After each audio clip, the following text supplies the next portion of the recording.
Welcome back, everyone. Thank you for joining again on our third day of the PyAEZ version 2.2 training. So I'm just quickly sharing the agenda for today. So yesterday we already we spent a lot of time, but that's as per usual for the module 1, module 2 setting up for the demo and for everyone to follow along on Google Colab.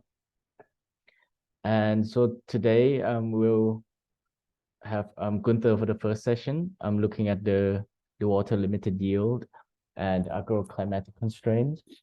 Swan will then introduce you to PyAEZ module 3, where we start to impose some climatic constraints onto our maximum potential yield that we would have produced yesterday from module 2. And then after the break, we have Freddie, our soil specialist, introducing the soil constraint on crop yield. And then Swan again will come back for the demo for module 4 for the soil constraint. And then that should conclude our session for today. So yeah, please, if Gunther can start your session. Thank you again for joining us.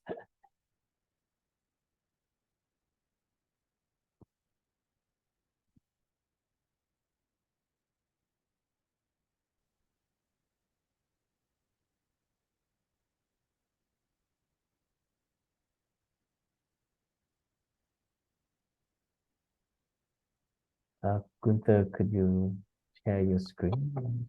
Okay, thank you. I will share my screen.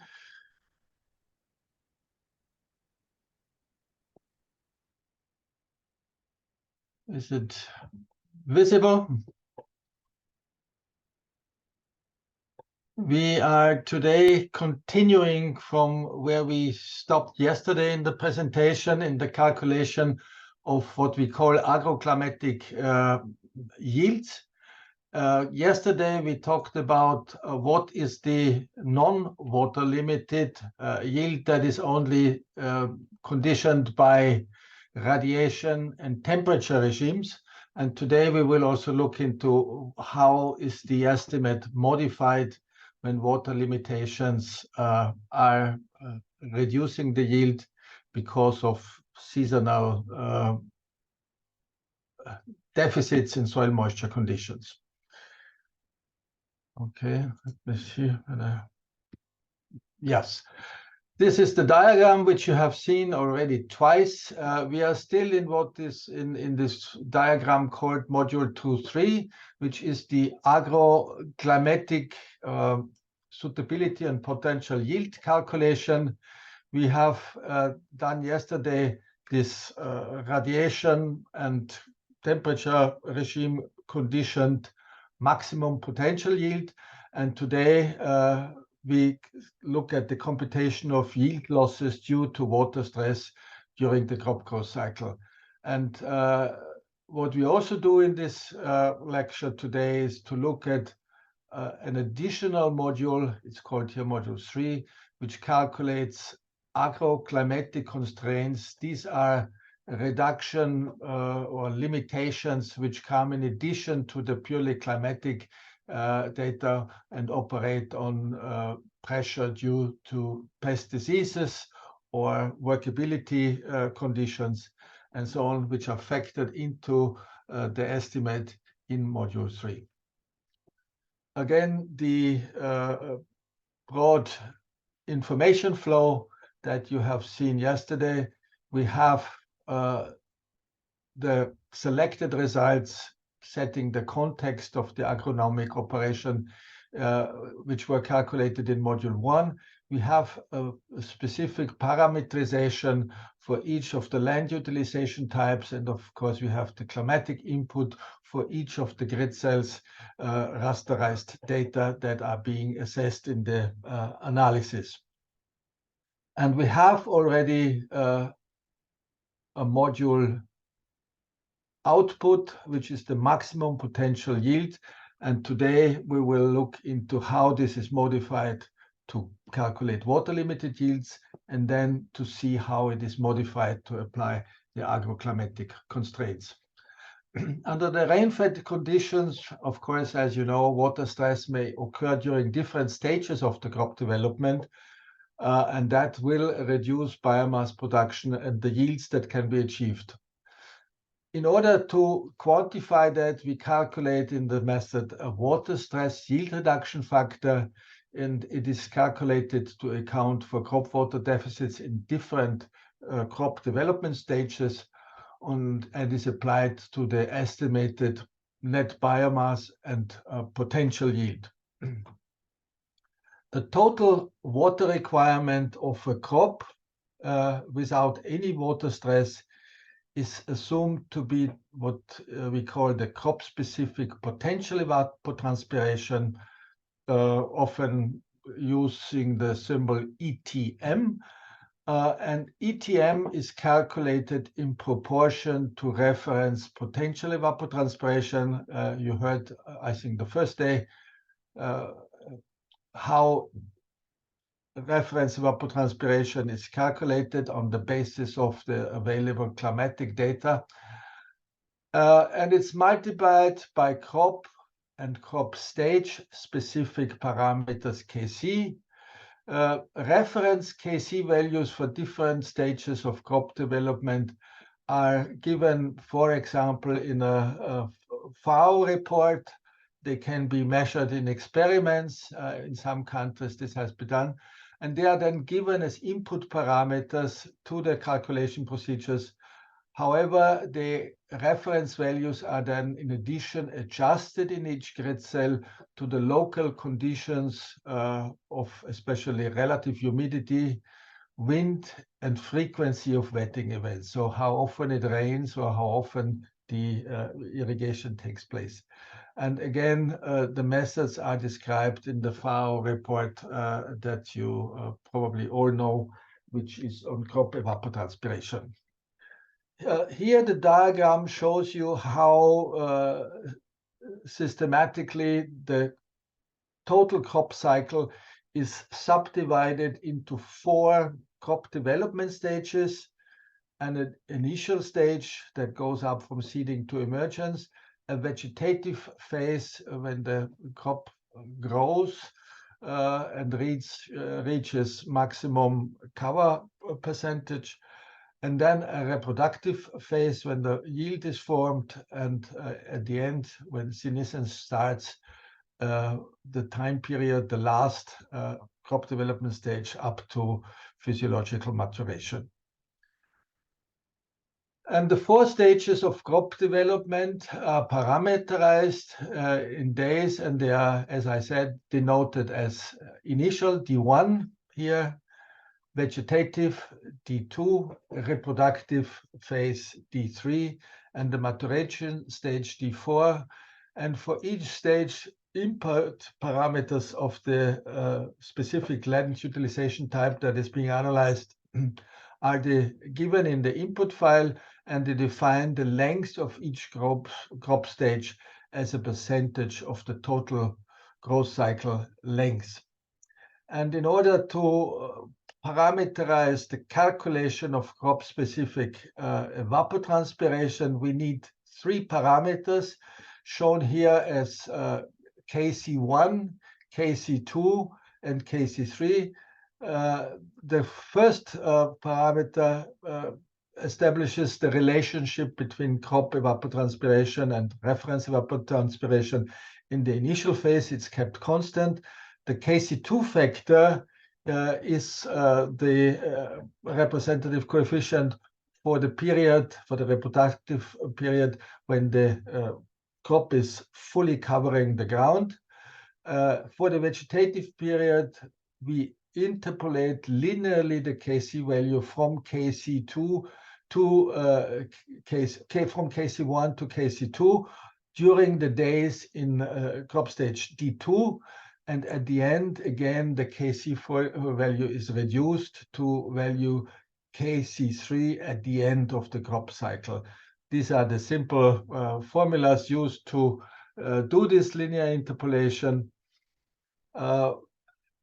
Perhaps a side remark, the crop evapotranspiration has two components. One which is the soil evaporation taking place, and one which is the crop transpiration. And of course, there is a difference as to what the contribution of soil evaporation is to the total potential evapotranspiration. If you can see here in the diagram, the total evapotranspiration is shown in red, and you can see at the beginning, of course, of the crop cycle, crop transpiration is a minor contribution, and the most of the crop evapotranspiration comes from soil evaporation. In the middle stages, it is the other way around. There is very little contribution from soil evaporation, and most of the total crop evapotranspiration, so the total water demand of the crop, is coming from the crop transpiration. And at the end, again, soil, as leaves are dropped off and so on, the cover percent decreases somewhat. Then again, the soil evaporation becomes a bigger component. So what is needed to calculate the crop water requirement? We said already, length of crop development stages parameterized, and you will see examples as parameters D1 to D4. You need these three crop specific coefficients, KC1 to KC3. You need to have implemented the mechanisms to adapt the crop water coefficients to specific humidity, wind, and wetting frequency conditions. This affects especially the KC calculations in the beginning of the in the initial stage, where the evaporation is important and where wind and humidity have a big impact on what is taking place. And then you have to run the crop LUT specific water balance calculations for the different soil conditions, different water holding capacity conditions, and you have to quantify for the specific crop calendar that you are analyzing. Then you can apply the results to the maximum potential yield to have a reduced agroclimatic yield with water limitations taken into account. Here is an example of crop stage distribution parameters for these 4 development stages. You see here for winter wheat, the initial phase here is parameterized as taking up 15% of the crop cycle, vegetative phase 30%, reproductive phase 35%, and the maturation stage, the last stage, 20%. And that varies between crops and subtypes of crops, of course. And there is a larger input data file, or you provide the data in order to run your land utilization type for these water limited yield calculations. The KC factors, these factors which relate the crop LUT specific evapotranspiration to the reference evapotranspiration, are provided in 2 forms. One is that you have the 3 KC factors for which are constant in the initial phase, which are constant in the reproductive phase, and interpolated in the vegetative phase between KC1 and KC2, and in the last maturation phase between KC2 and KC3. So these are the coefficients, again, for a subset of the crops that we are analyzing in global AEZ. Typically, for cereal crops, the KC1 factor would be in the order of 0.3 to 0.4. The highest value in the reproductive phase would be slightly above 1. And towards the end, the water demand again decreases, and it can be, depending on the crop and the harvesting dates, etc., again in the order of 0.3 to 0.5. There is also given a Kc factor which is applied to the entire growth cycle, and you get a calculation then which would be, for example, the reference evapotranspiration of the entire crop cycle multiplied by 0.85 would be an estimate for the crop-specific winter wheat crop requirement. Again, maybe a word how this relates to the water balance. There is then, with these Kc factors, a crop LUT specific water balance run, and the values of the available soil moisture storage capacity is and the rooting depth limitations are soil specific parameterizations which are extracted from the soil database. The sensitivity of different LUTs to soil water depletion is taken again from input data. It's called the P fraction very often. This so-called P fraction indicates the amount of total available soil water that can be depleted before moisture stress occurs. So it is essentially the fraction of the easily extractable soil water. It's the fraction of readily available soil moisture divided by total available moisture. And again, this parameter is not constant. It is crop specific because it has to do with rooting depths, for example. But it is also dependent on the evaporative power of the atmosphere. That means it is related in the calculations to reference evapotranspiration.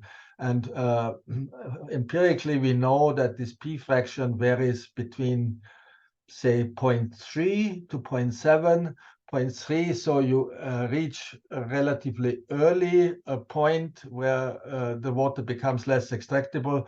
You have this when you are in areas or on days with very high evaporative power, say 7-8 millimeters reference evapotranspiration per day, and you are looking at the crop which has shallow rooting conditions. How, once we have quantified in this daily water balance, what is the actual evapotranspiration, crop-specific evapotranspiration, and what is the reference crop potential evapotranspiration, we calculate yield reduction factors in response to these water deficits, and it's calculated as a function of the relationship between actual crop evapotranspiration for each, separately for each of the crop stages, and crop potential evapotranspiration. And both, as I said, are accumulated for each of the 4 crop development stages. The formulas are given here. Perhaps it's too much of a detail, but we determine essentially which of the crop development stages has the most severe water limitations, and that would define a factor. And we also use the overall Kc factor and an overall crop cycle Ky factor to calculate yet another, a 5th number, and we take then the minimum of the 2 as the water limitation reduction factor that is applicable for that land utilization type in that particular grid cell. As I said, it's taken as the minimum of these factors, and it is applied in this form that the water limited yield YW is the water non-limited yield, potential yield YP, times this yield reduction, water stress yield reduction factor. Again, yield reduction in response to water is calculated via these formulas, but the sensitivity of the crop to water stress also varies with crop development stage. And so we have defined in the input parameters a respective KY factor for each crop. It varies between crop stages and it varies between crops. Of course, the more information is available either from reference material or from actual experiments, the better the estimates can be performed.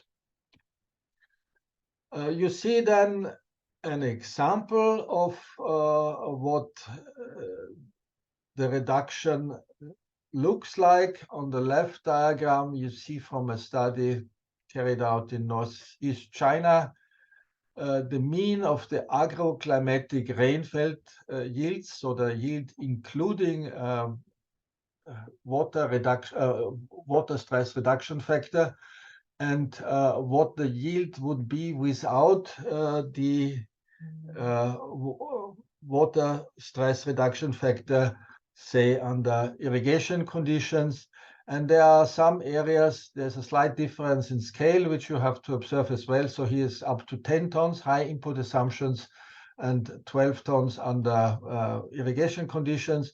But you see some areas where water stress is not very important and produces only small reductions. But as you go here into the drier areas towards Inner Mongolia, you see large reductions in attainable yield, agroclimatic yield, because of the water stress. Of course, one can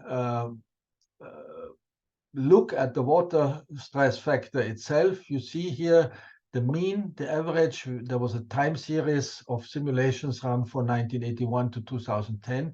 And you see what the yield reduction factor due to soil moisture deficit is. On the left diagram, the value ranges here from 0 to 10,000. This is given. That means no reduction in the green part because of water, and increasing reduction as you go into this moisture gradient towards Inner Mongolia. And since we have time series, we can also calculate the variability of the rainfall yield. So how is the year by year influence of moisture deficit affecting this potential yield? And again, here the coefficient of variation is the standard deviation divided by the mean. You can see the high values, of course, mean high variability. Here you may have years without any yield, of course, because of drought, and there's very little influence in the dark blue areas where you have relatively stable rain-fed yields for the cultivation. The story which I told you up to now applies to annual crops. For perennial crops, the AEZ method does it a little bit different to factor in moisture deficits, because the logic is that perennial crops have only limited opportunity to realize that genetic potential to expand canopy and to complete formation of field components if the period with adequate conditions for growth is too short in a given location. And of course, also the rooting system is different, can be very deep. So the way we calculate in AEZ the reduction due to moisture deficit for perennial crops is that we compute two reduction factors, one which adjusts the harvest index, and one which adjusts the leaf area index. Both are taken to be functions of what is called here effective LGP. So the effective growing period accounts for the days in the year when the perennial crops are effectively growing, and under rain-fed condition, it falls within the LGP determined for a particular grid cell, and is and therefore the period of vigorous growth for the perennial may be limited by rainfall and soil moisture availability. and it also excludes the period of dormancy or resting of perennials. So some of the perennials, depending on which ones, not the tropical ones, but if you take say citrus fruit or also olive fruit, they can take temperatures where the crop is resting. It's not growing 365 days, but has a shorter cycle. And that also limits, of course, what we determine as effective LGP. And you see here for these simple linear functions, what the parameterizations in global AEZ have been. It varies by crop type, by crop, and it varies, of course, whether you adjust leaf area index or harvest index. You see here an example of this adjustment, the agroclimatic yield potential on the left-hand side, which was recently simulated for Tunisia. The yields are given here in kilogram oil per hectare. So there is lower yields here because of reductions agroclimatic. And on the right-hand side, you see what the agroclimatic yield with moisture reductions taken into account would be for Tunisia. So it would only be viable, well viable in the northern part of Tunisia. Here the simulations were run with data for the year 2001 to 2020. What you see here is, of course, the explanation, so to say, for what you have seen before. On the left-hand side, the diagram shows the crop evapotranspiration that would come from natural conditions, so from natural precipitation. And in the northern part, as you can see, it's higher and it would be sufficient for olives. And as you go down, you see only something like 50 millimeter evapotranspiration that would come from natural sources. And of course, you have to fill in the water requirement of olives by applying irrigation. And you can see the quantified irrigation demand that increases from north to south because of this gradient in natural precipitation that is available. So you get from the AEZ a good understanding both what would be required to calculate to achieve the full climatic potential of olives in the south, for example. And you can see here also what is the contribution of natural precipitation and what would have to come from irrigation. Time is running, yes. I'm now coming to what we call agroclimatic yield and production constraints. These agroclimatic constraints in the processing of module 3 cause direct or indirect losses in the yield and quality of produce. So it's not only quantitative losses, but it's also qualitative losses that we try to take into account with these estimates of agroclimatic constraints. And the yield losses of crops due to agroclimatic constraints have been formulated in AEZ based on principles and procedures which were a while ago originally proposed by FAO. And the information flow for module 3, this agroclimatic constraints quantification, is that you have again some thematic maps which were produced in module 1. You have the output of the maximum potential yield and water limited yield which comes from module 2. You have the parameterization of the agroclimatic constraints, so it's an input data file, and the algorithm applies these parameterizations and produces an additional reduction factor. It's then called usually FC3, which is applied to the water limited and the maximum potential yield to give the final agroclimatic yield under both irrigation and rainfall conditions. And the logic behind these parameterizations is that we try to capture 5 different yield constraints. The A is the long-term limitation to crop performance due to year-to-year rainfall variability.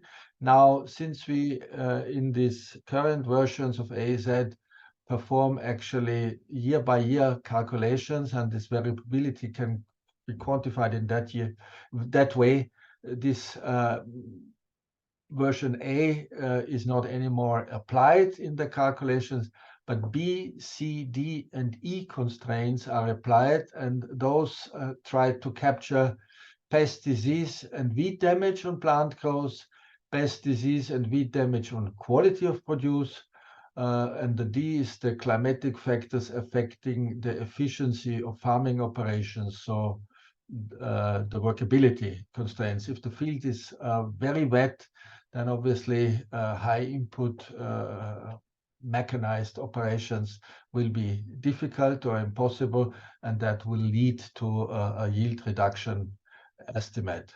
And last not least, there is, especially for subtropical and temperate zone, an estimate of frost hazards given, which, as you will see, comes by looking at LGBT10 and how well the analyzed crop cycle falls within LGBT10, what we called yesterday the estimate of the frost-free period.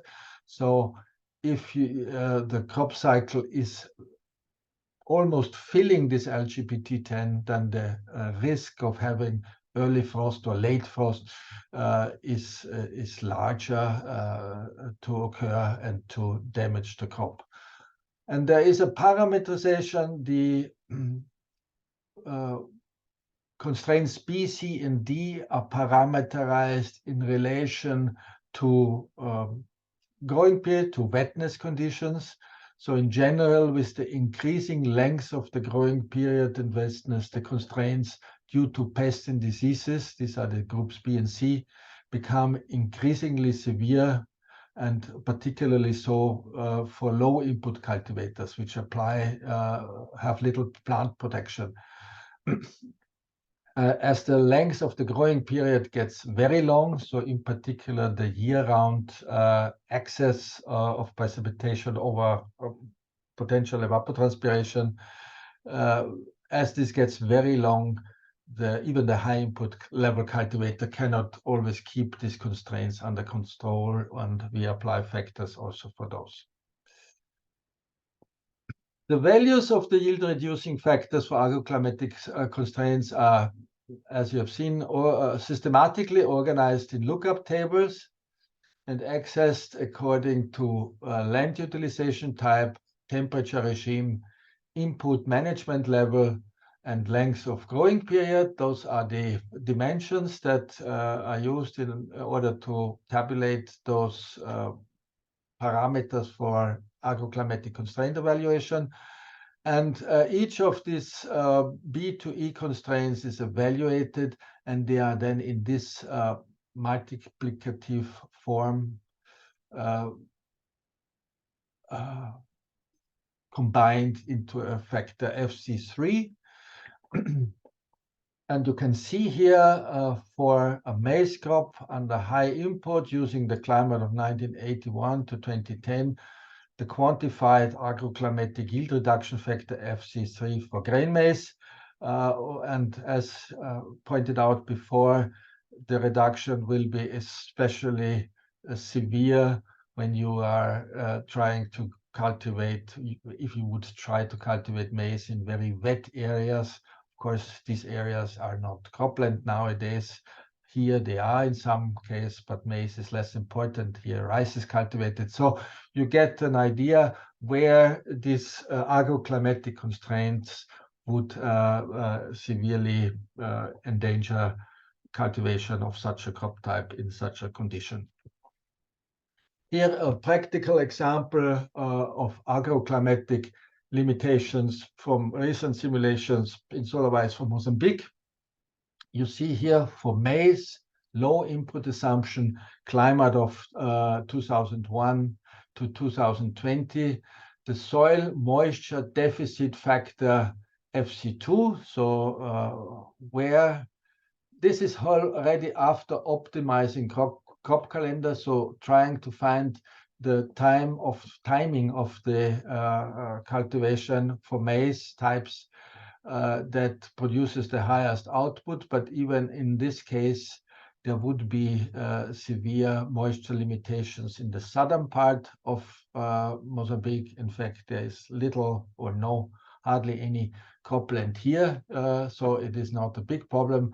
For much, with some exception, for much of Mozambique, there is a period of the year where you can grow maize with little or no reduction due to soil moisture limitations. This is the quantified agroclimatic constraint factor FC3, multiplying together these different constraints that I listed before for low input assumptions and maize types that have been selected to be cultivated. And again, you see there would be a severe reduction in the south, and there are some areas where agroclimatic constraints do play a role, have been assessed to play a role. And when you combine these, I did not show here the factor FC1, which accounts for reductions due to imperfections of the temperature regime. The maize is not affected by is suitable everywhere in Mozambique. And you see the final rain-fed agroclimatic yield potential here on the right-hand side in the diagram. And you see that you get yields up to 3.5 tons is estimated here, agroclimatic yields, so without looking at soils yet in the context of Mozambique. So the final results that come after you have gone through all the steps of module 2.3, the agroclimatic analysis, yield analysis, you have for each LUT and for each grid cell quantified a starting date of the crop cycle. You have a selected subtype, or say of maize, and you know what the length of this crop cycle is. You have a calculated actual crop evapotranspiration that comes from natural sources. I call it here the green component. You have a yield reduction factor for thermal conditions, for soil moisture conditions, and for agroclimatic constraints, and they can be multiplied together and produce an overall yield reduction factor. You have an index which tells you of your, say, 15 maize types that you have looked at, which would be the best one in a given location. There is a quantification of the crop cycle accumulated temperature sum of the potential agroclimatic yield, either with or without soil moisture reduction, depending on whether it's rain-fed or irrigation conditions. And you have an estimate of what is either the water deficit under rain-fed conditions or what we use as the net irrigation requirement, so the amount of water that the plant has to see in order to experience no moisture stress. That is the irrigation requirement. Of course, module 3 is not the end of the story. What you will need to come from the agroclimatic potential yield to what we call an attainable yield, you need 2 more steps. First of all, you have to do a soil terrain evaluation, and you will hear that today, later, by Dr. Nachtegalle. And you have to know, of course, where is cropping taking place and where is irrigated cropping possible in order to select from the results of the agroclimatic yields, including then soil evaluation, to come to what we call attainable yield in a location. Here the left map shows you our typical representation of land cover information. The map shows the spatial distribution and intensity of cropland in 30 arc seconds of 1 square kilometer grid cells. High means, the red means that there is 90 to 100% of the grid cell is actually cropland, so very high intensity of cropland in those grid cells. And as you go to these lighter colors, yellow would represent about 50%, and these dark colors, very sparse cropland areas. When you combine this, you get this final result for olives in Tunisia. Here on the left-hand side, you see what is the attainable yield given soil and climate conditions under irrigation conditions. And on the right-hand side, this is the result that AEZ would produce. What is the estimate of attainable yield under rain-fed conditions? I guess my time is up. I thank you for your attention again. There's a lot of detail and information contained in the global AEZ documentation, which is available from the website. We are working, as you may have heard, on a version 5, a new version with updated input data, and it's supposed to become available next year. And I wish you good success and with your simulations and your progress with PyAEZ. Thank you very much. Thank you so much, Gunther, and thank you for your presentation. So, so to all the participants, so I'll start to cover for PyAEZ module 3 of climate constraints, so the third module of PyAEZ. So let me share my screen.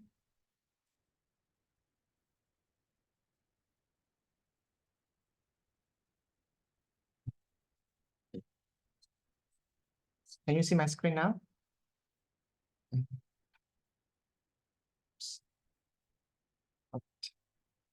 All right, so this is the basic outline features of the module 3, which we call in PyAEZ climatic constraints.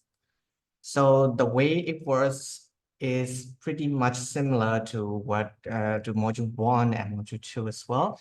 So we start off with the initialization of an object class, which we call climate constraint.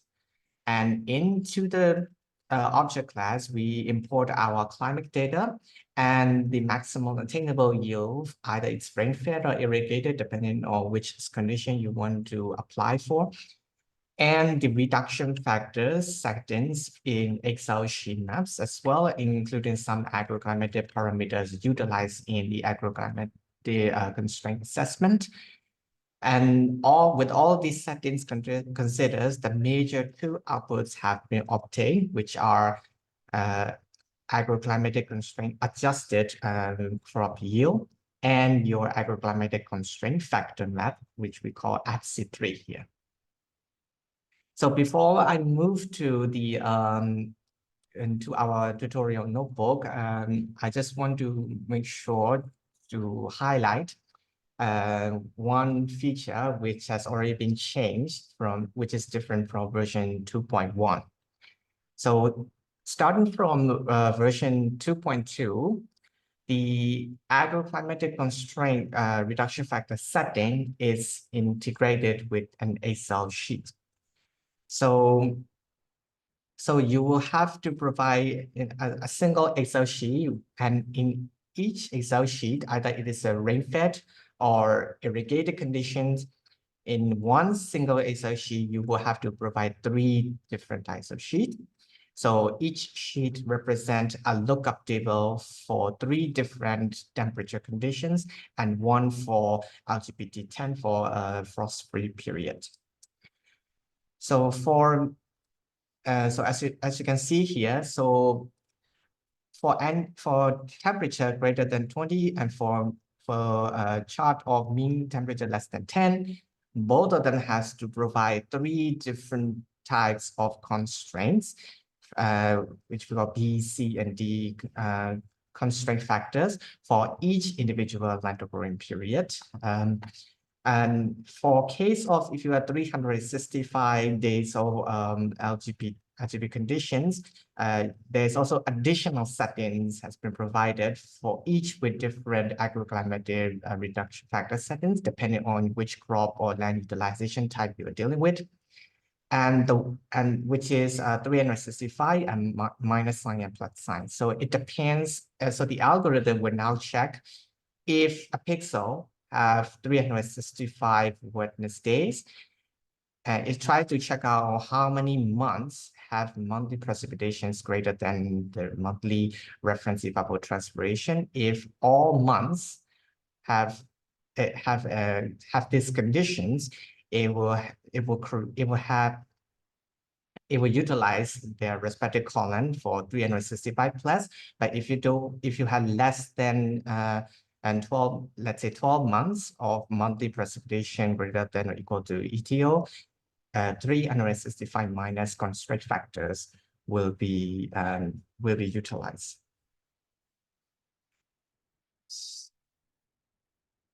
I think you can see clearly now, right? I hope so, because it's a little bit hard for you.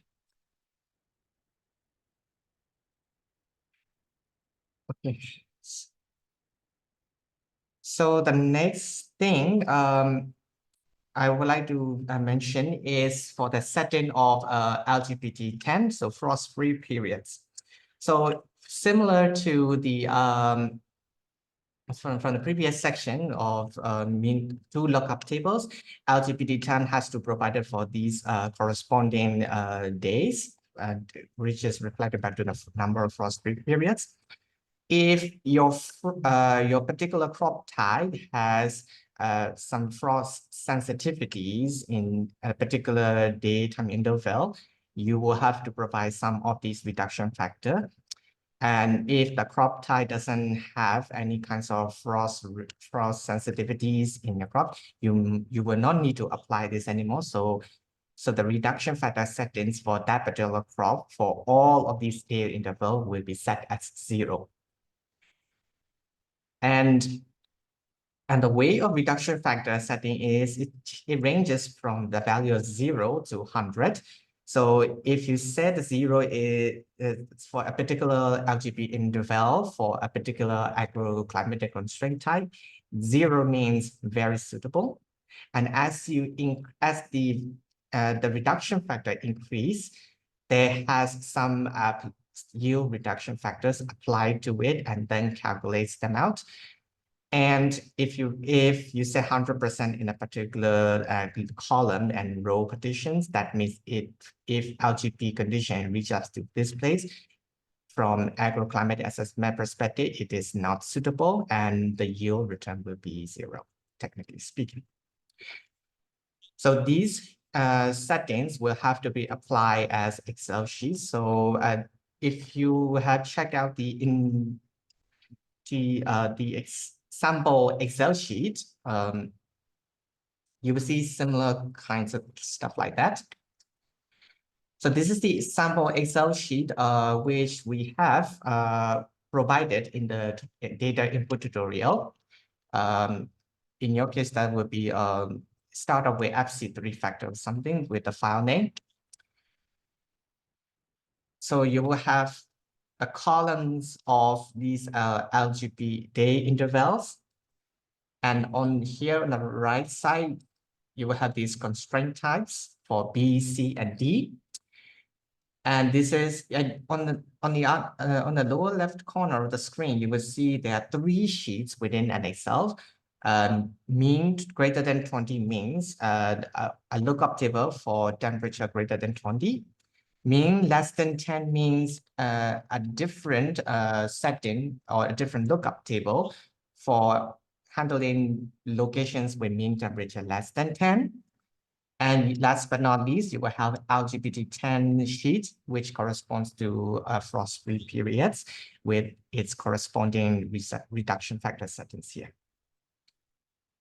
So this is how you will have to set up all these agroclimatic reduction factors here. All 3 lookup tables have to be provided. All entries has to be filled up. so that it works in the coming calculation. Right, so that's pretty much before I would jump into the before the practice sessions.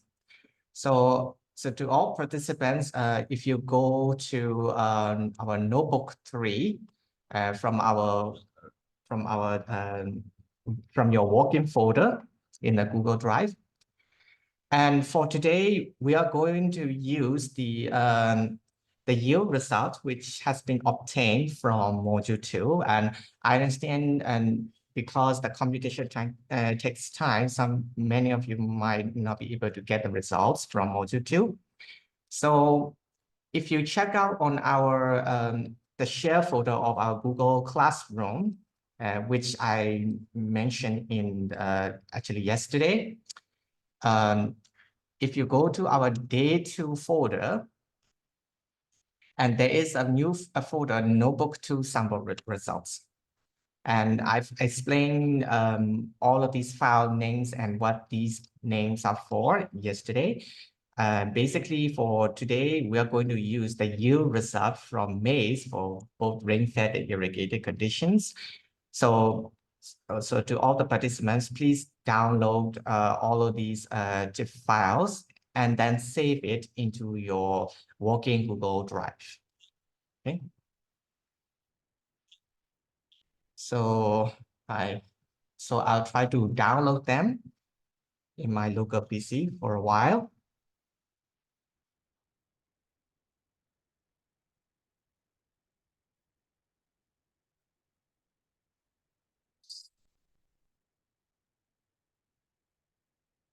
And go to save, and we're going to save in here. And in my case, this is downloads, but whatever you want is okay. And then I will unzip it, extract.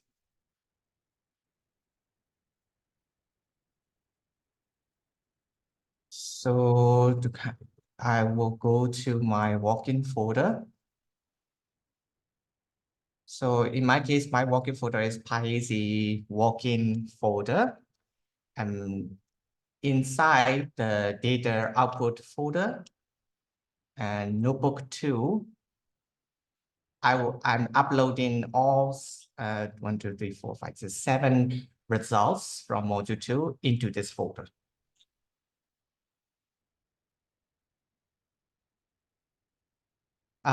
Make sure you save all these 7 outputs from module 2 from the share folder in your working folder data output and notebook 2.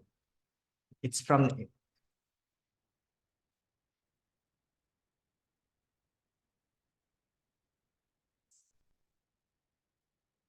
So once you have uploaded all these 7 layers of information into notebook 2.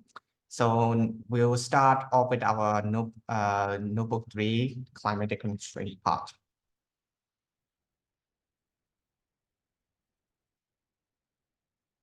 Let me zoom in a little bit for you guys to see. So same thing as always, like the last 2 sessions, we will try to connect to a new runtime. And we're going to connect with our Google Drive. And then we're going to upload some of the results into our object class. So this will be done.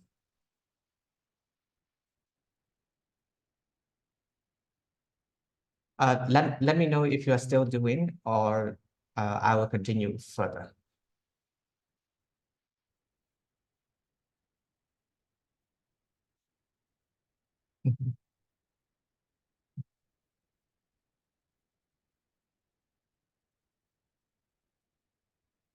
The sample results are in your in your share folder of our Google Classroom Drive in day 2. And there's a folder name called NB2 sample results. Basically, you have to upload these 7 layers into your Google Drive data output notebook 2.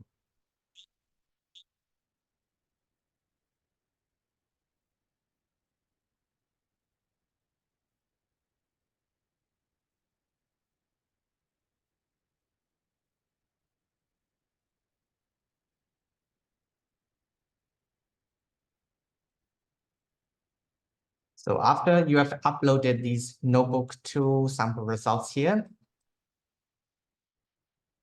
you will have these crop calendars, FC1 factors, FC2 factors, and the maximum attainable yields for rain-fed and irrigated conditions. For module 3 sections, you will only need rain-fed yield and irrigated yield for our demonstration. Right, so I'll just continue. Now, the next step is to connect with our Google Drive. So I will uncomment them out and click on Run. And same as always, permit this notebook to connect with your Google Drive. Set everything, every credentials. And for the next step, we will install PyAEZ. So exclamation mark, pip, install PyAEZ. If you have already installed GDAL, then it should be okay. You don't need to run this line of code. But in case you didn't, you might have to uncomment this line of code and then run it all together. Okay. So in my case, I've already installed, so I will just only install PyAEZ. So click on the cells.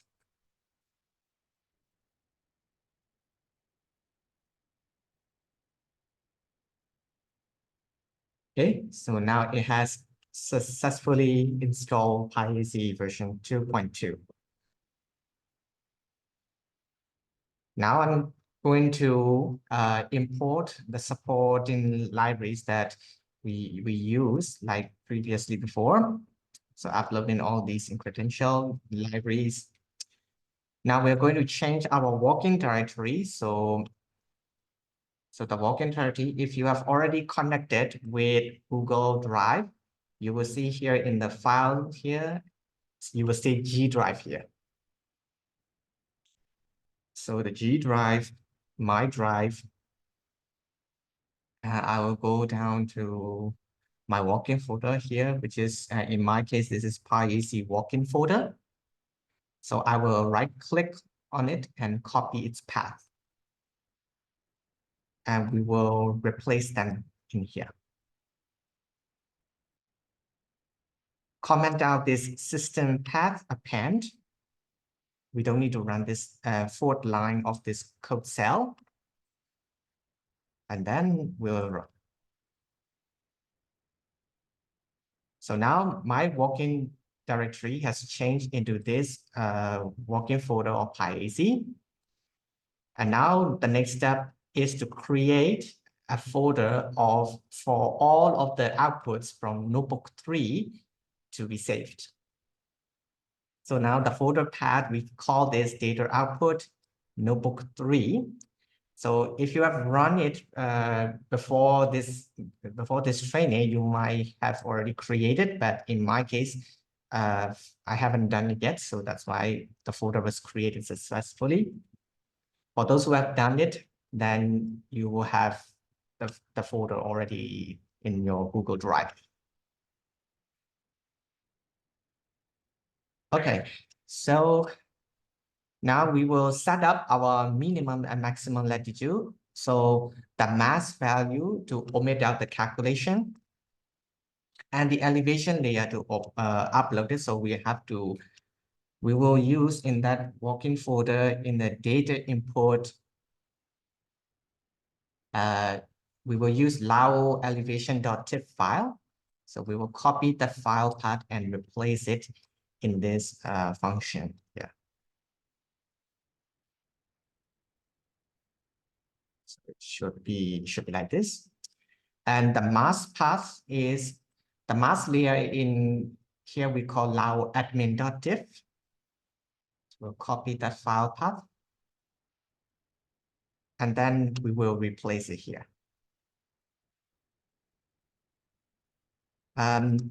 One thing that you can check out if your working this file path is correct or not is that the link should appear like this. So if it shows like this, that means you have inserted that correctly, and it should work.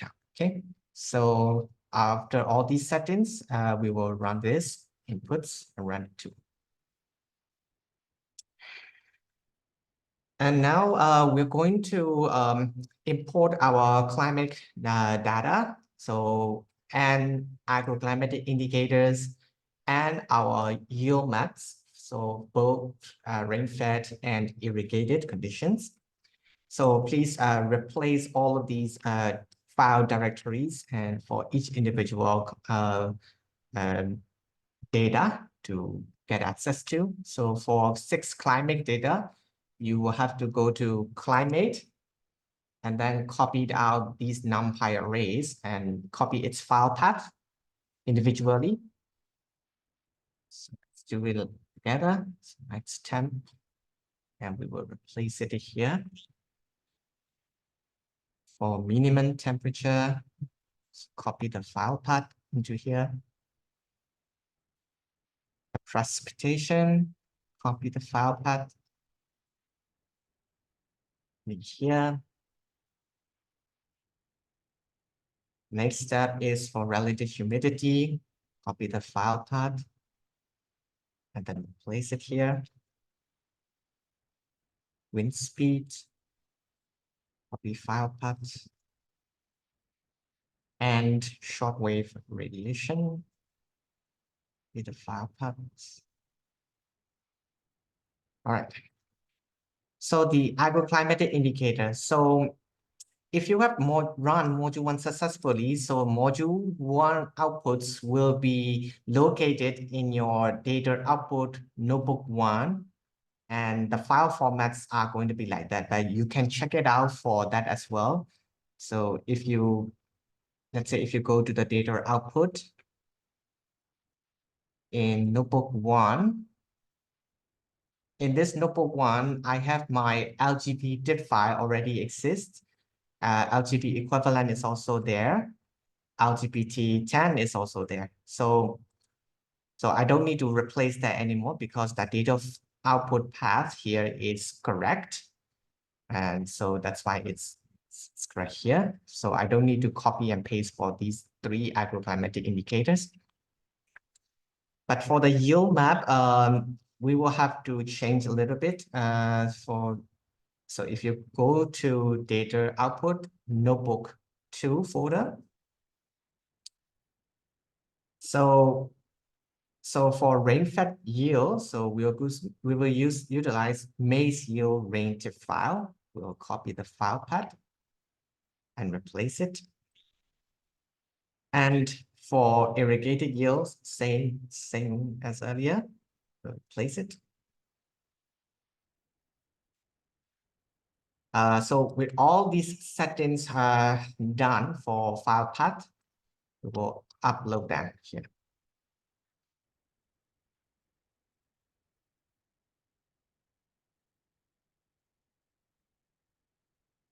And after that, this is the starting point where you will start creating module 3 object class. So in PyAEZ, this is we import that object class by calling from PyAEZ import climate constraints, and we call the name double. And when creating an object class, there are several parameters that you will have to provide it here, as you can see. So we will have to provide the minimum latitude, maximum latitude, elevation and mass layers in 2-dimensional NumPy array, and providing which value of your mass that you will want to omit out the calculation. So this is the new type of thing, which is not implemented earlier in version 2.1. So you will have to declare and import these values into the object class during declaration of that object class. And the next step is importing our utility scout to save our outputs two-dimensional NumPy array as georeference files, diff files. So now we will click on importing these information.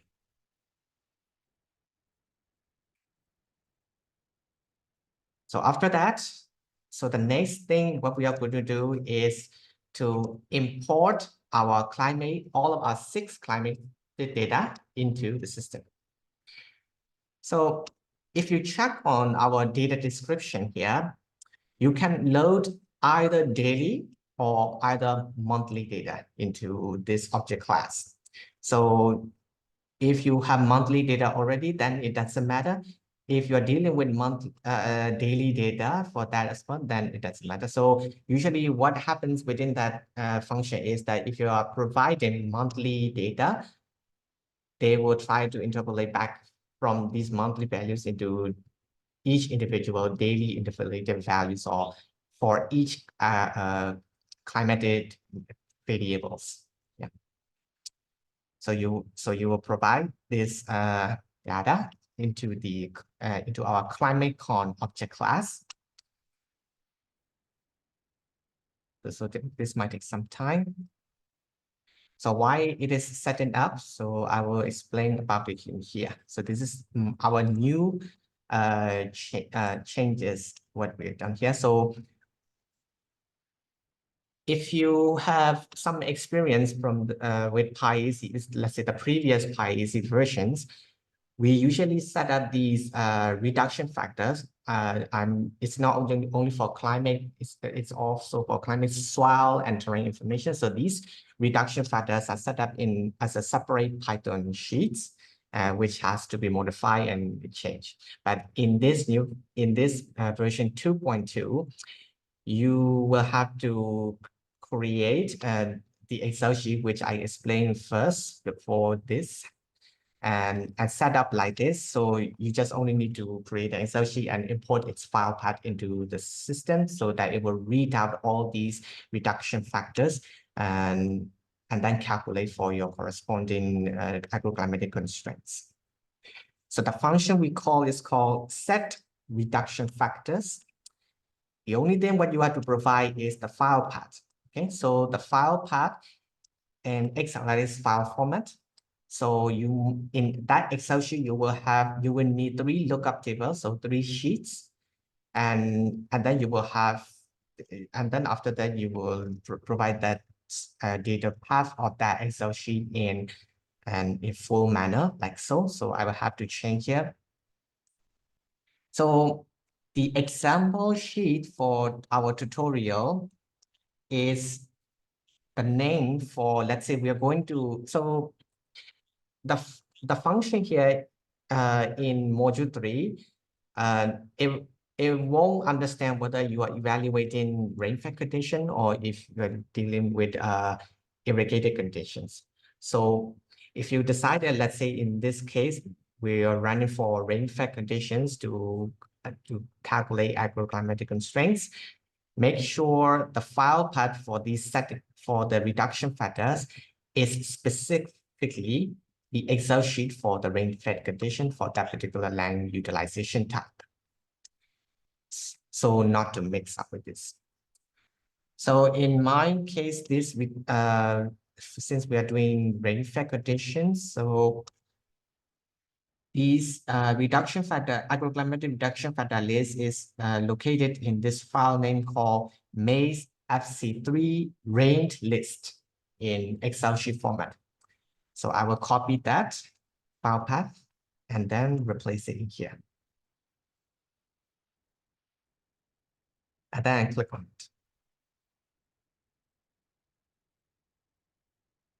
So now we have already imported these agroclimatic constraint lookup tables for rainfall conditions for maize. Okay, so I will repeat it again. Okay, so the way of setting these reduction factors is we call the function called set reduction factors, and you will have to provide a file path where your Excel sheet listing down all these agrogrammatic constraints are already provided. So in my case, this is PyAEZv2.2 range list. So this is the Excel sheet which I showed you earlier and which I have provided in your in the example the presentation as well. So the format is already prepared for you. So these listed data has to be provided, and in this particular case, you will have to provide the file path of the Excel sheet where you provided these PyAEZ3 factors are located. Okay. And after you have run this function, these reduction factors have already been imported into our module 3 object class, and it is going to be ready for analyzing our climatic constraints.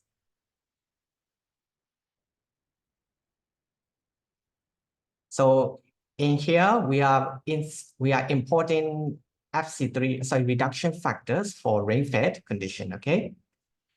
So the next step, what we're going to do is to apply yield constraints for rain-fed yield. So the function what we call is apply climatic constraints. And in apply climatic constraint, you will have, you will see here, the yield input, the LGP, the equivalent LGP, LGBT10, so as two-dimensional NumPy array. So the yield input, since we have already provided earlier, the reduction factors are for rain-fed condition, the yield input must be maximal attainable yield for rain-fed condition, okay? And LGP equivalent, and LGBT10, these are layers from module 1 outputs. And there's also another argument which called omit yield 0. So this is a Boolean condition. What it tries to do is, if your yield map already have yield of 0, and you set omit yield 0 as true, any pixels which have 0 yield will not calculate for PyAEZ3 factors because the yield is 0 anyway. So you don't need to calculate for PyAEZ3 factors. So that's why you are telling the system to do so. But let's say if you are saying like false to this setting for omit yield 0, then no matter what you have, no matter the values of your yield input in your yield map, just calculate PyAEZ3 factor. So that's what you're telling the system. Fine. So in my case, this omit yield 0 is set to Python Boolean true. Okay, and the yield input is for from module 2, which is a maximum attainable yield for rain-fed conditions. Notice this yield map is for rain-fed, and the reduction factor I set up earlier is for rain-fed only. These two must correspond to each other. Okay, you wouldn't want the rain-fed reduction factor list and try to apply yield input for irrigated conditions because these are totally different. So you wouldn't want to do that. So please make sure the Excel sheet that you are inserting into the system and the input map of yield that you want to apply agroclimatic constraints in correspondence. Okay, otherwise you might have an error. So this is the function where the application or agroclimatic constraints. And once this calculation finish, the next step, what you can do is you will get this climate adjusted yield after that calculation. So the function is called get climate adjusted yield. So this has already been adjusted based on your agroclimatic constraint settings. And another new output that we are now introducing to you is the reduction factor, so the agroclimatic constraint factor, so FC3 factor. So FC3 factor, it ranges from the value of 0 to 1. 0 means so the yield reduction is 100%. So if you go for factor of 1, that means the agroclimatic constraint is very suitable. And you will have this kind of output, both of these outputs as two-dimensional NumPy arrays. And notice these, I provided these notations for rain-fed here. So if we have inserted these reduction factors for rain-fed and applying a climatic constraint to our yield, rain-fed yield, the resultant will be for rain-fed conditions, and that FC3 factors will be corresponding to rain-fed conditions. Okay, so let's say if I inserted the reduction factor for irrigated condition here, so the yield map will be for irrigated conditions, and the adjusted yield and your FC3 factors will be for irrigated conditions. Okay. So now I will run this cell. So it will take some time. Another thing that if you put this omit yield 0 into equal to true is that you skip some of the pixels out, so it might also fasten some calculations as well. Right, so we have already applied our yield, original yield with these FC3 factors. And we got this climate adjusted yield and the FC3 factor map for rain-fed conditions, okay? So let's see the comparison result of all these outputs. So with the original and after the application of these FC3 factors and the map or FC3 factor together. So next, run this code.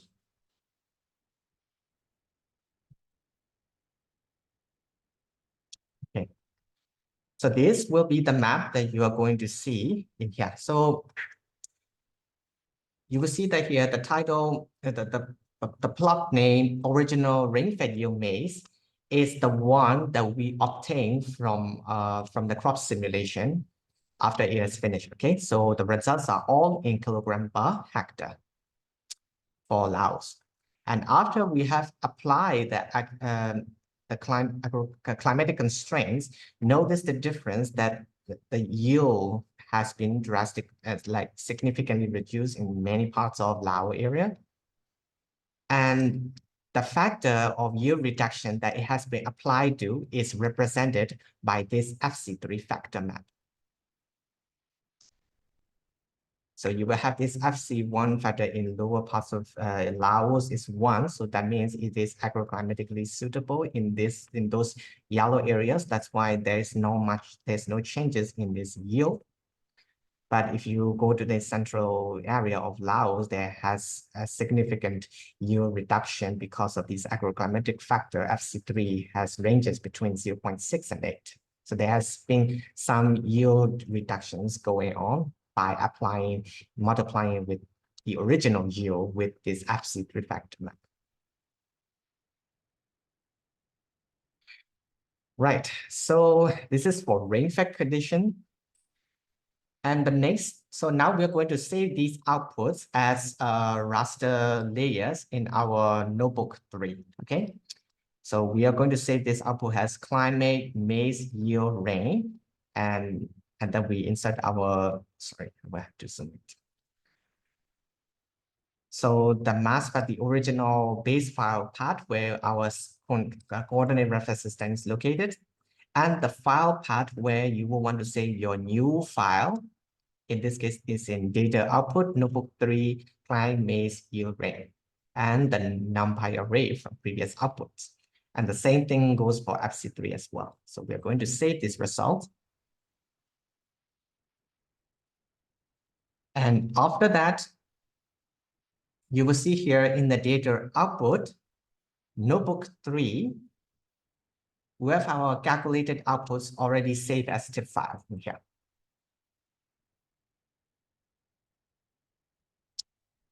So this is pretty much of how module 3 is run. So as you can see, it's not that long. It doesn't take that much time compared to module 2. So once you got the yield, so I would say like after you just your yield simulation is completed, the next module, what you are going to do will be going to be really fast to calculate. Of course, it depends on your area as well, to be honest. So this is the setting. So the whole flow, which I try to apply module 3 for rainfall conditions. So this is going to be the same thing what you're going to do. Before which step did you get an error? In saving your output or running your results? Or while saving, okay. So please check out if the mask path is already like declared or your file path here is correct or not. Sometimes I don't know what is happening exactly in your notebook, but if you have problem with this file path, you can change into like, let's say like I will give you an example here. So I will say notebook 3, copy in the file path of that notebook 3, and then replace it in here. This part will be kept because I want to save this file name. Okay, this is the new file name. So I just have to replace the file path of that folder and then replace it like so. Okay, so it's going to be a little bit longer. So same thing for FC3 factor map. You will replace something like this and then run it. Then it should be okay.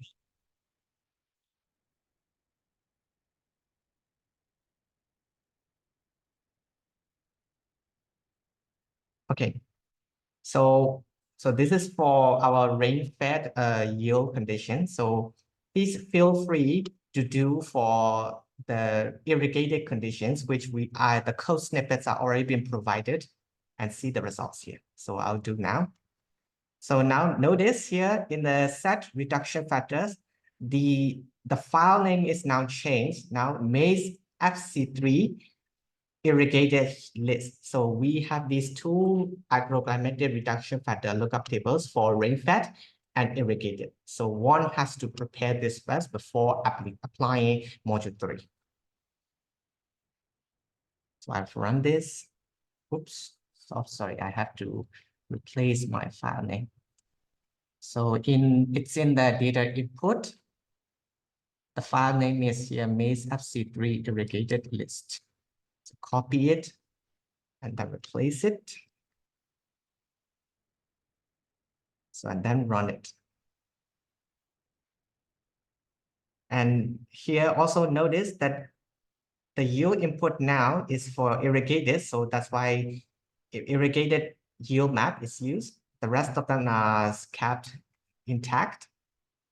And I declare the irrigated, so adjusted irrigated yield as climb yield irrigated maize. So I just want to save output as for irrigated conditions as a different variable name. So not to mix with my previous result from rainfall conditions, okay? So irrigated has done, so this is how we will run it. And after that, we will visualize for irrigated conditions.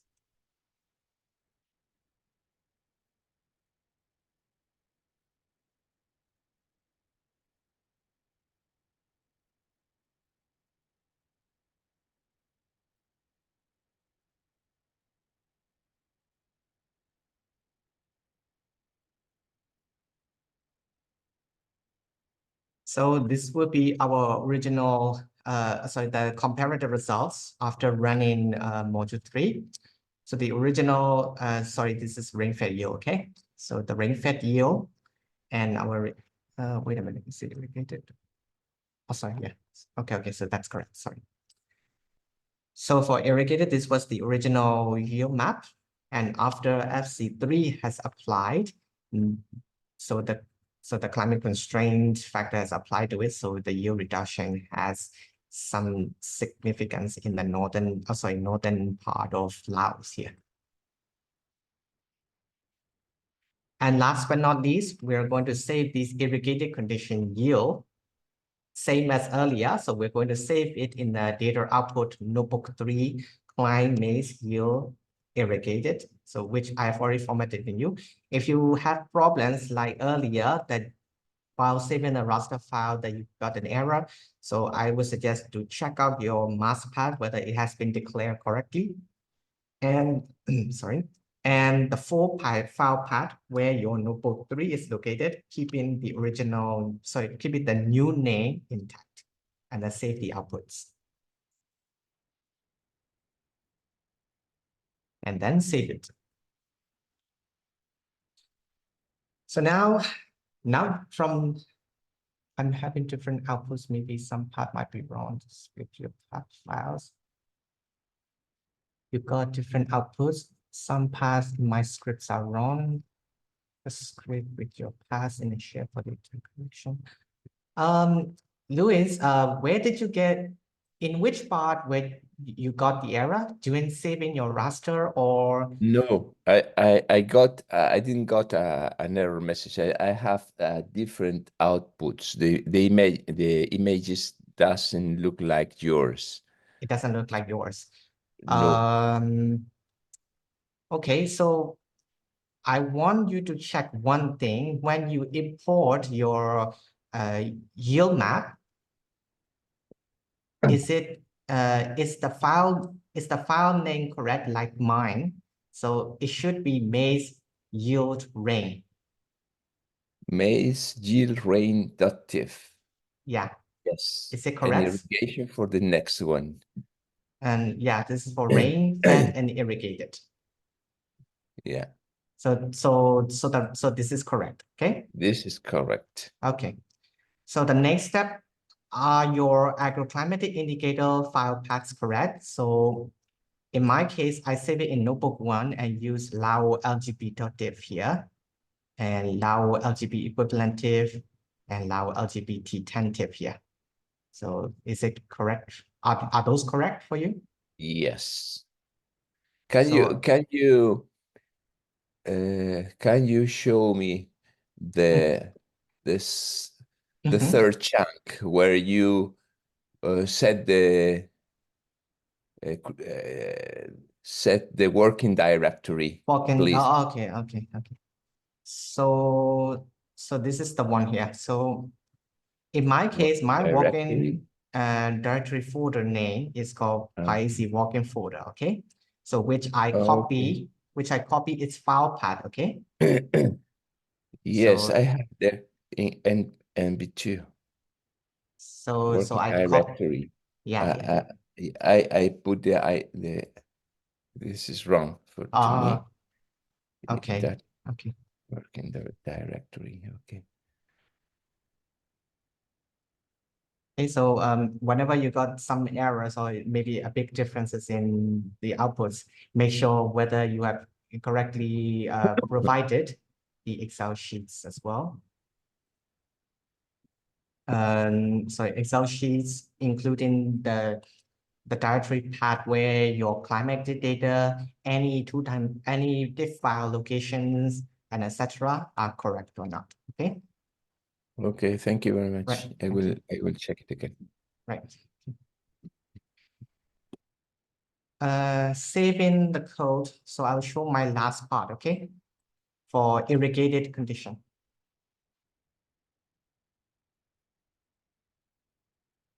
So after you have run this module 3 you will have climate adjusted yield for both rain-fed and irrigated condition. And you will have FC3 factor map for both rain-fed and irrigated conditions, okay? Normally, if I were to run for a single conditions, I will run all of these 3, steps from the top until saving this raster, conditions from start to bottom. So that's the full step. And if I were to change for another conditions, I will have to create a new object class and then run separately. So not to mix with the reduction factors and etc. So not to get this mixed up in the system. So that's normally I would do it. But technically, even if I'm doing like this in the flow in the tutorial, it would be okay. Okay. But I would suggest for users, if you are to run two conditions, I would suggest creating two object classes, separate names, and run their corresponding functions separately with their related input data and their yield maps, reduction factors, and etc. And then it should be okay. All right, so it's already 4:30. I think in CET time it's already 12, right? Okay, thank you. Right, so that concludes for module 3 practical sessions. So we'll go take a coffee break. Okay, over to you, Kittipong. Thank you. Thank you. Yeah, like I put in the chat box, so we'll take a coffee break for 15 minutes, and then we'll be back at the 45 past the hour. Yep. Thanks, everyone.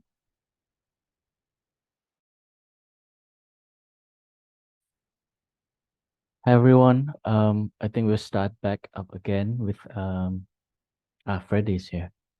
Okay, so next Freddie will introduce us to another AEZ concept of soil constraints on the crop yield. So please go ahead, Freddie. Thank you. Thank you.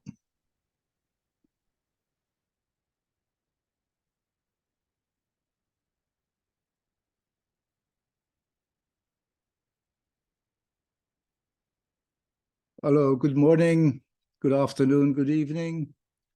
To frame this is module 4, which is called in the AEZ the edaphic constraints. But in plain language, that stands for soil and terrain potentials and constraints.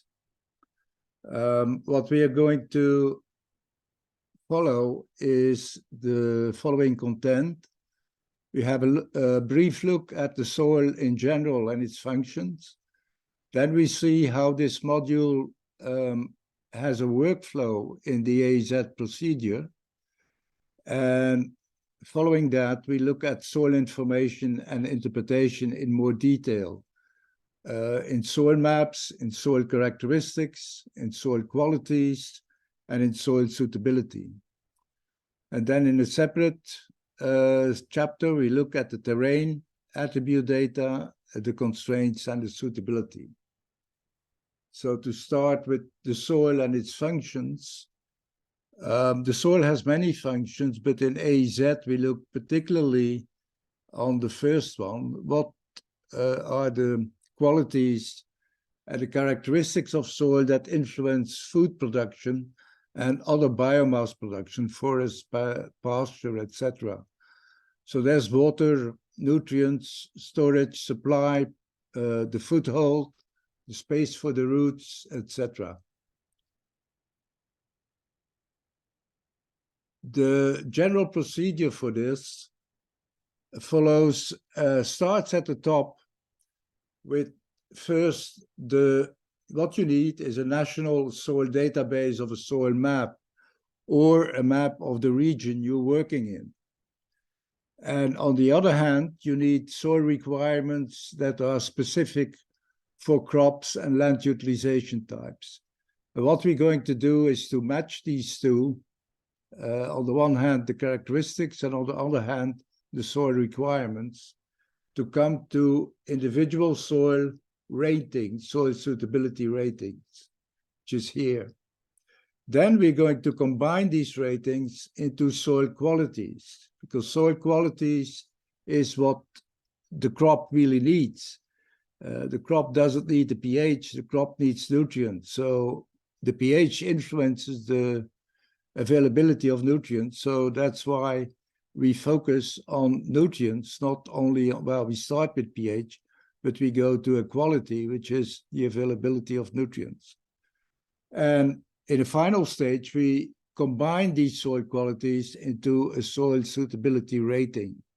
And that rating can be mapped as a soil suitability map. So that's the overall view. To start with the first thing, the soil database, we can compare. Here we have an example for Afghanistan.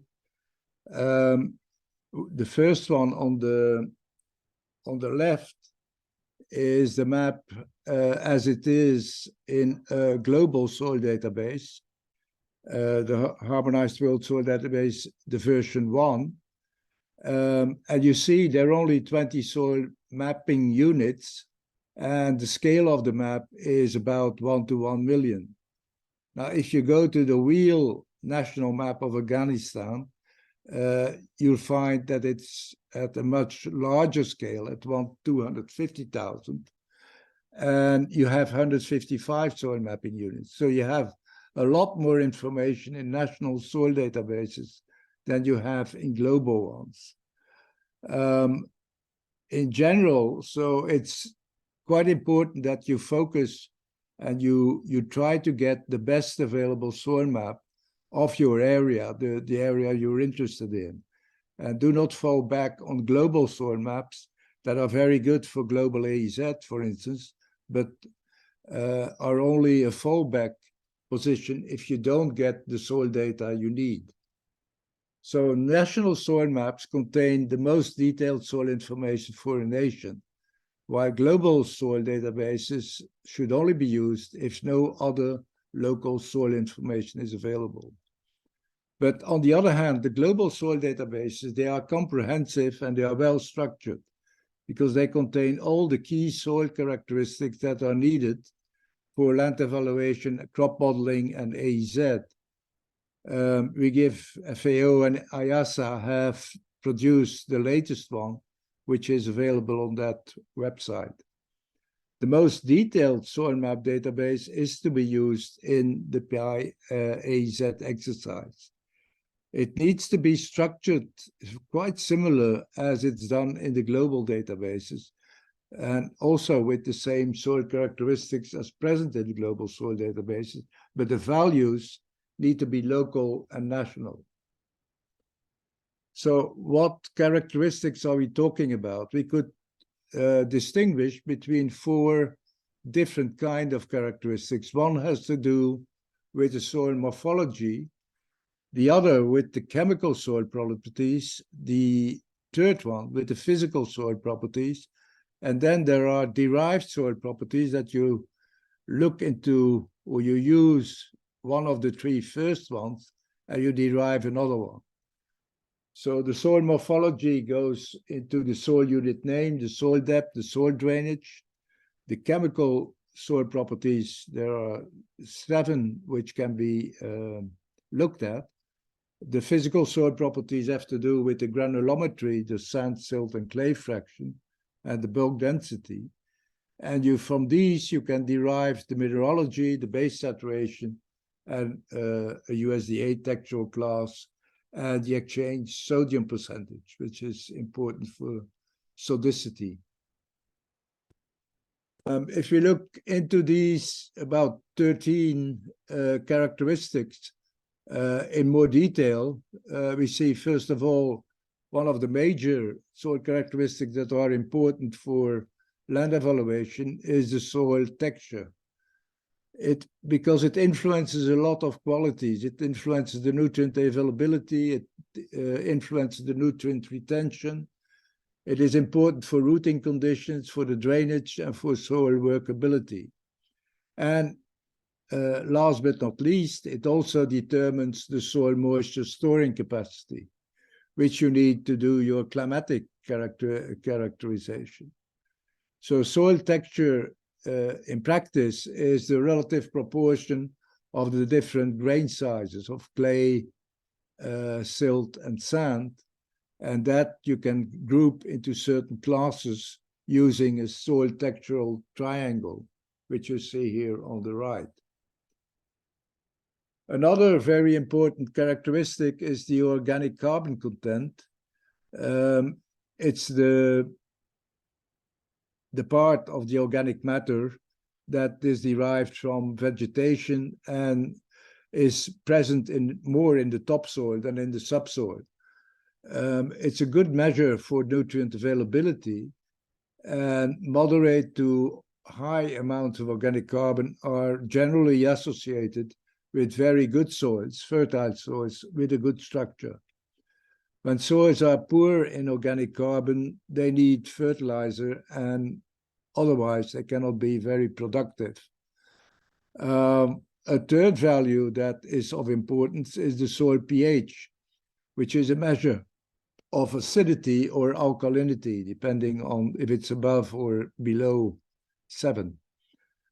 The pH has a strong influence on the availability of nutrients, as it influences their solubility. The optimum pH is normally between 5.5 and 7. And below 5.5, you risk to have toxic elements like aluminium that become predominant and that are toxic for plants. And above 7, the nutrients may become fixed, they become less soluble and available. So that's also a problem. The cation exchange capacity, you can determine that for the clay and for the soil. For the clay, it's an indication of nutrients, the capability to retain nutrients, and as it depends on the clay mineralogy. The CEC is hence a good indicator for the type of clay mineral that dominates in the soil. If you have very low values, that's about less than 16 mole per kilos, you get generally the clay mineral kaolinite, which is associated with highly leached tropical soils that do not retain the nutrients easily. While the highest values, if you have more than 80, you get the clay mineral morionite, which is associated with confined conditions, but that retain nutrients such as calcium and magnesium. The cation capacity of the soil is the overall nutrient fixing capacity, or can express the overall total nutrient fixing capacity. Soils with low CEC have little resilience and cannot build up stores of nutrients. That's the case, for instance, for many sandy soils, which have a CEC less than 4 C-mole per kilo, while values in excess of 10 are considered satisfactory for most crops. Another 3 characteristics have to do with the base saturation. The base saturation is the sum of the nutrients of the exchangeable cations, sodium, calcium, magnesium, and potassium, as a percentage of the overall exchange capacity. And as such, it's a good indicator for the capacity to retain nutrients. You can look also at the total exchangeable bases, which give the sum of the 4 cations, which is a good indicator for the nutrient availability. Other characteristics which are important are the lime status and the gypsum status, which are particularly important more in the drier areas. Presence of calcium carbonate affects both physical and chemical characteristics of the soil and may restrict root depth. High concentration of calcium carbonate risks the lime reduction chlorosis in many crops. Salinity is another important characteristic in particular areas. Some crops are very sensible to it, like beans and spinach, while others can stand up to high values, like date palm. Salinity is also important in coastal soils because that can come from seawater intrusion, while also in irrigation scheme, that's a characteristic, sorry, which you have to follow up because that risks to build up because of insufficient drainage. The salinity is, of course, an indicator for the absence of excess salts. Bulk density gives you an indication of the weight of a soil in a given volume. It's important for root growth, particularly for root crops like potato that needs to be that develop below the ground. And it's also a measure that is important for other environmental characteristics like the carbon stock, if you want to calculate that. Soil drainage is capacity to remove excess water. This is a main soil property that determines the oxygen availability. And there are 7 classes, which I won't go into. One can say that sandy soils are often excessively drained, while heavy clay soils can result in poor drainage and waterlogging. Soil depth is another characteristic which is very important for the roots, the space of the roots that may develop, and also for the soil moisture storage that can be stored in as a function of the soil depth. It's related to rooting conditions and to workability. Soil classification that gives you a soil unit name and soil phases. These are morphological soil characteristics, and that can be important for management. Like if you hear the name stagnic and gleic in a soil, you know that there's high water table, and that may influence or will influence the production capacity. Histosols that indicate peat soils also with a high water table and high organic carbon content. Leptosols, which are shallow soils with little rooting depth. Now, how are we going to rate these large number of soil characteristics?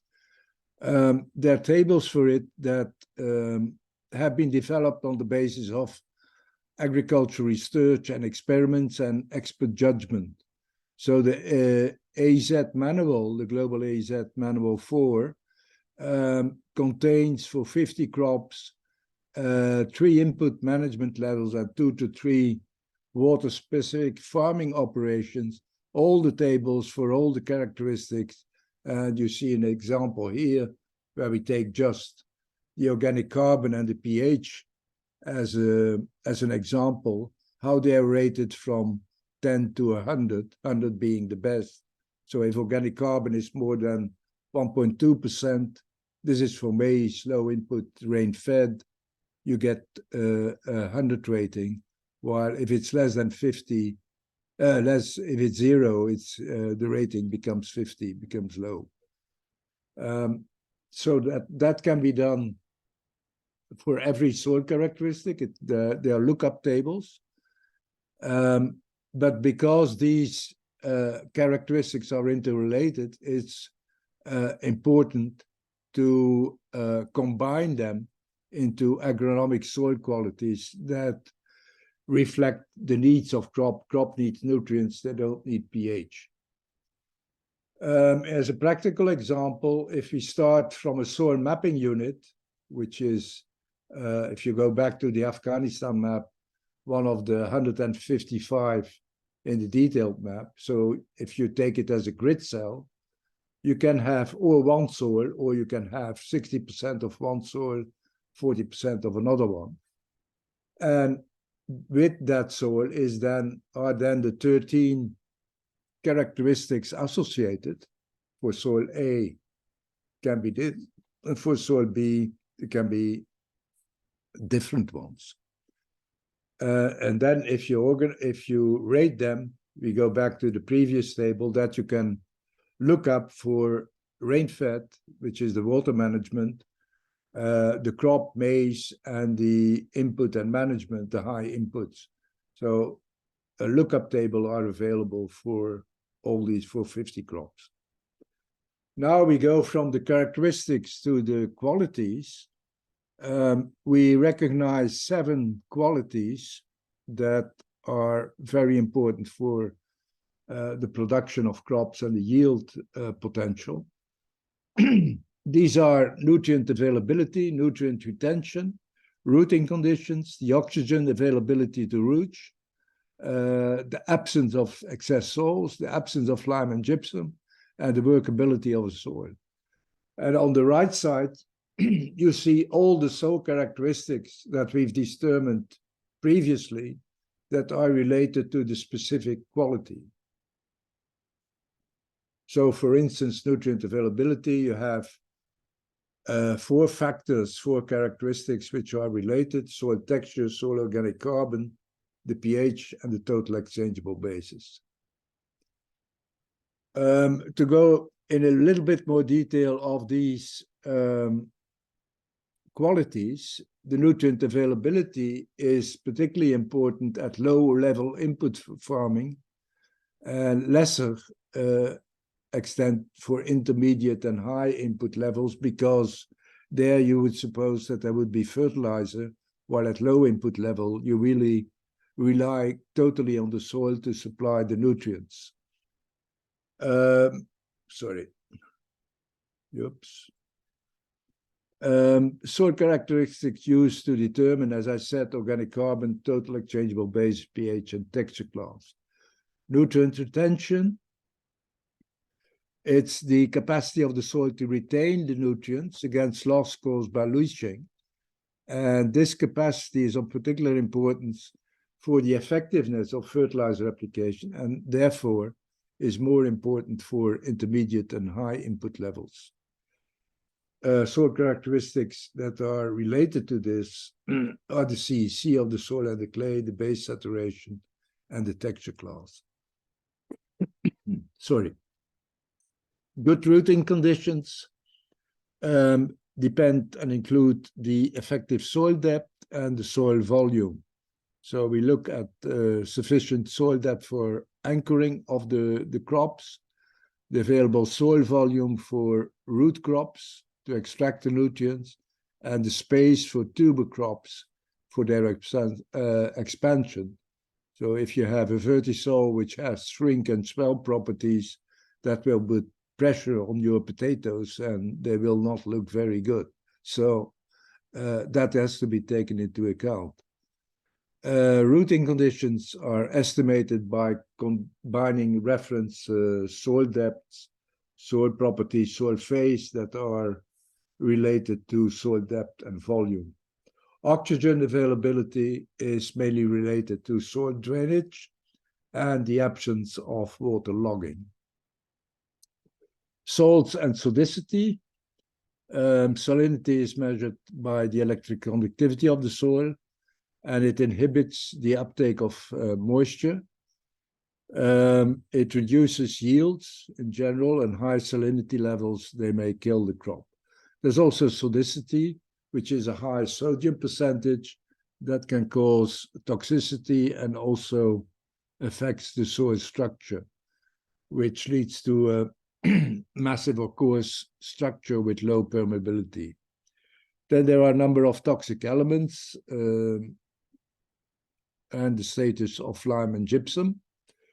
Low pH lead to acidity-related toxicity. You can have aluminium, iron, and manganese toxicities, and you can have deficiencies of phosphorus and molybdenum. Calcareous soils, they can also, at high levels of calcium carbonate, induce iron deficiency. The workability, finally, of the soil quality is the ease of tillage, and that depends on texture, the structure, the organic matter content, soil consistency, bulk density. Also, the occurrence of gravel and stones in the profile or at the soil surface are important in this respect. These are particularly important at low and intermediate input farming, but those related to stones and rocky soils are also affecting mechanized land preparation. So that has to be taken into account too. Now, how does this work? We go from soil characteristics to agronomic soil qualities. I take one example, which is the one for nutrient availability that has 4 factors: the carbon, the pH, and the exchangeable bases, and the texture. So here you have the ratings. Here you have, well, values, assumed values for a soil, and the corresponding rating you can get. And then these 4 ratings are then combined by taking the lowest one and then taking the average of the 3 other ones. And so you get, in this case, you get a final value for the topsoil of 62. If you go then from the soil quality to soil suitability ratings, then you have to combine all the qualities which you have looked at. And here again, I give a theoretical example where you have 7 values, and there are formulas for per input level. So the value for low inputs, or the calculation for low inputs, is different from the one at high inputs, because the factors, the quality factors that are important at those different levels are different. And finally, if you have these soil suitability ratings, you can map them and put them in a GIS and get them in a class from very high to very marginal to non-suitable. Another subject is, so that is as far as concerns the soil. If we look at the terrain attributes, they are available globally from elevation data from the SRTM database, which is quite a very good estimation of digital elevation, and therefore can be used even if it's a global database. It's probably better than most local databases, so you can use them. And here's one example for Southeast Asia, the slopes more than 16%, so the high slopes. You can see the Himalaya comes out quite clearly.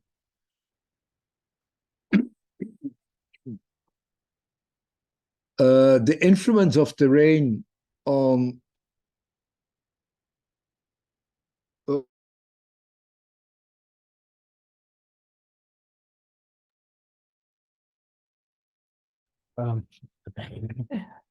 Freddy's got disconnected.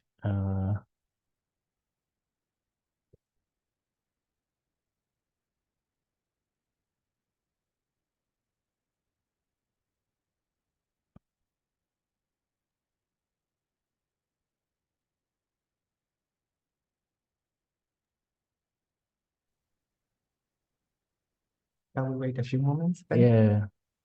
Okay.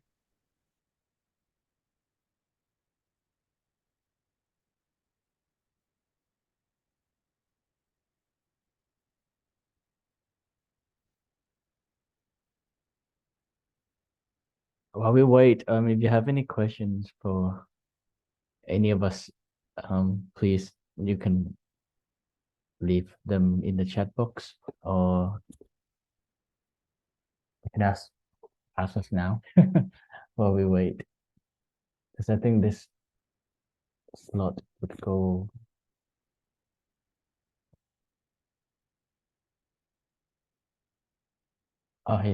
Freddy's session would go on until 15 past the hour. Yes, I have a quick question. Yes. Yes, hello. I would like to know, by curiosity, how long took the integration of all this complexity into the model? How many years you took to include all this complexity, agroecological complexity, soil, climate, etc., into these models? By curiosity. Federica, are you still with us? So for the IIASA framework, it's been around for like what they've been in development since the 70s, the 60s even, right? Okay. Yeah, let's say that the Agro-ecological Zone framework, yes, was born decades ago in collaboration between FAO and IIASA. The first global assessment is dated 2000. Now we are at the fourth assessment globally. Let's say that we started this translation into Python with the support of IT. It started a few years ago, and it is still an ongoing process. So Yes, okay. Well, it's challenging because even 2 or 3 years, including all these things inside, is very quick and very challenging. Yes. Thank you. Sorry, I cannot put the camera. It does not work. I don't know why. no problem. It's all right. I felt like looking at Freddy's slide, he has like the last few left only. And I don't know if he can get back. If not, there seemed to just be like a summary and like in the slides that I shared. Because his time would have been up about now. Federica, is it okay if we continue with the PyAEZ? Yeah, maybe we can anticipate a bit sooner session, and then if Freddy will be back, he can continue for the few remaining slides. So Okay. now we can start with the soil constraints module with soon. Okay, yeah, sure. Okay. Right, thank you. Okay, so then I will resume the practical sessions again. So welcome back, everyone. So I'll share my screen.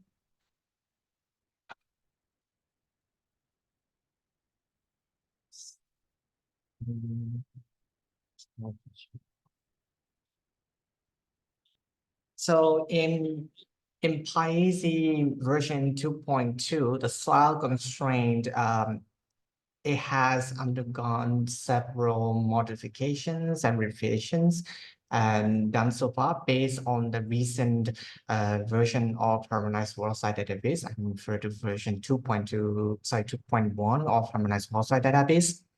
So based on the inputs that we try to implement the same logic based on the qualities and the input data available from the database, and imported the algorithm of the calculations of the soil quality ratings and produce it as a soil map. So adequately adjusted yield and the soil constraint factor, which in here in PyAEZ we call FC4 factor here. I think Freddy's back. He's back? Okay. Try to find.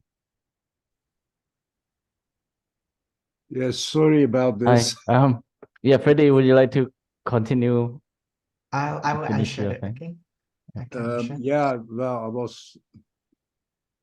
Wait. Yeah, please go ahead. Yeah, please. Wait.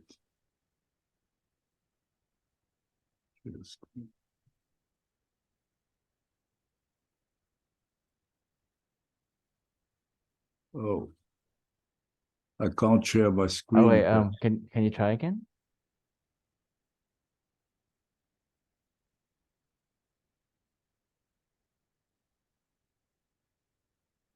Do you see this or not? No. No? Not yet. Huh.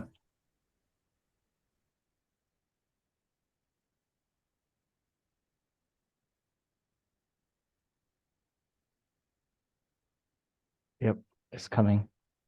It's okay? Yes. Perfect. Thank you. Okay, well, it was nearly finished. Sorry for this interruption. My electricity was gone.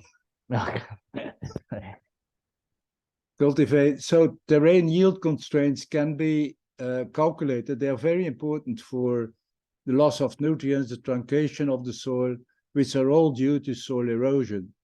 And that is driven mainly by terrain and, of course, also by climate, in particular by the distribution of the rainfall and the high intensity rains. So when they fall on a steep slope, you get a lot of soil loss and consequently a loss of your yield potential. Now, the high risk for high intensity rains can be calculated by the modified Fournier index, which formula I gave here. This is important because you can also use this formula to predict future soil degradation by using information on rainfall in future climates due to climate change. So that is quite important to remember. For AEZ, we can use the terrain suitability for each grid, taking into the crop cover, the input level, the Fournier index, and the slope of the land.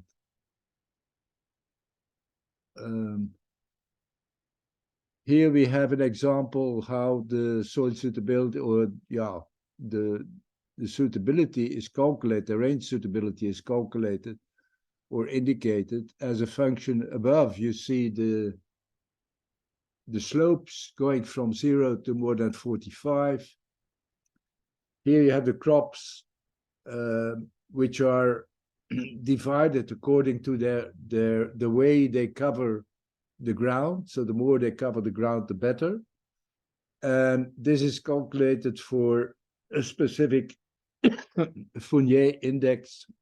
In fact, the best one, it's less than 1300. So, and these lookup tables are available in AEZ for all the combinations possible. So, summary. Soil and terrain characteristics are evaluated for their influence on crop yield. Evaluation is based on long-term research, farm experiments, and expert opinion. If you have local research, please use it. Before starting the evaluation, you need to determine the crop, the input level, the water supply. You need a national soil and terrain database to provide you with the soil properties and the characteristics. These are to be transformed into quality ratings, soil suitability rating and soil suitability classes. Separately, you can also look at the slopes, the high intensity rains, and obtain terrain suitability rating. Thank you.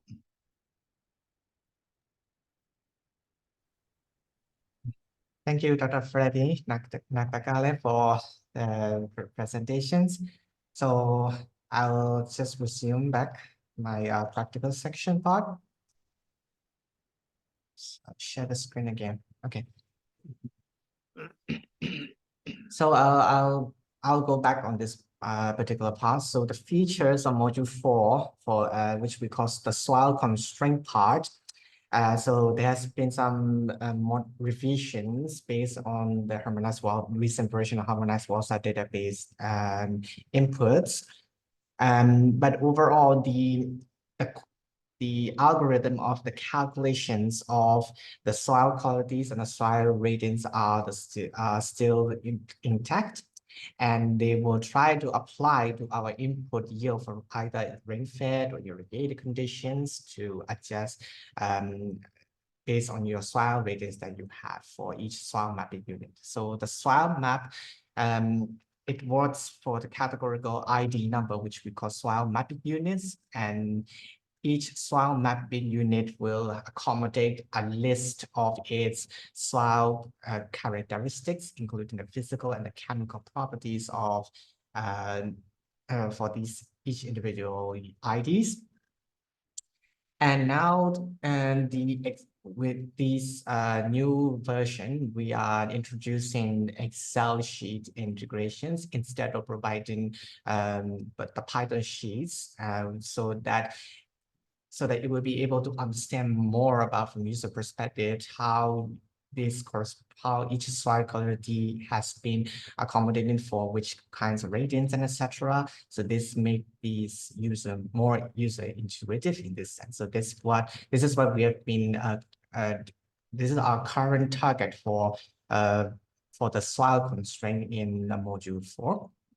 So the major outputs, what you are going to have, possible outputs are the soil qualities, so which you can extract them, and the soil radiance, and the soil radiant adjusted yield, either it's rainfed or irrigated, and last but not least, the soil reduction factor, so which we call FC4 factor here.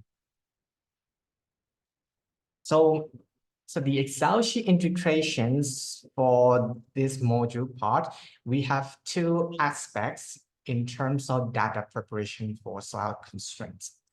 So one of them is the soil characteristic parameter. So the soil characteristic parameter, if you have some experiences from previous PyAEZ versions, the soil characteristic parameters concerns with we used to provide two conditions for topsoil and the subsoil conditions. In these new versions, it still persists, but for each soil, for both topsoil and subsoil, you will have to provide all soil characteristics and parameters for 7 soil layer of classes. So this is the additional augmentation that we have introduced into the soil module.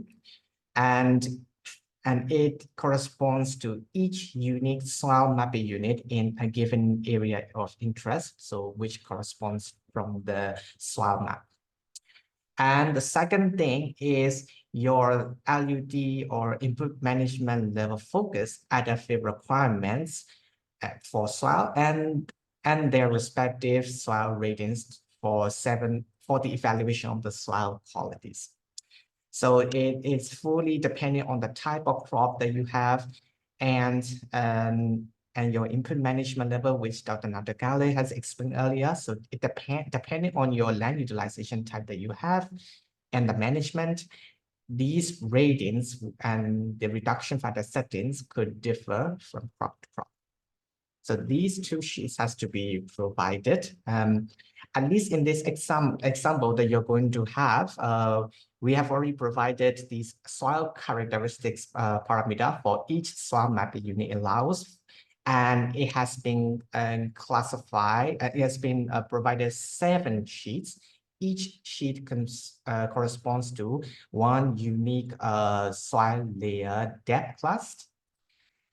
And of course, for rainfed, it doesn't concern with the water supply condition, but the LUD input management level is being provided as 2 sample sheets for rainfed and irrigated conditions.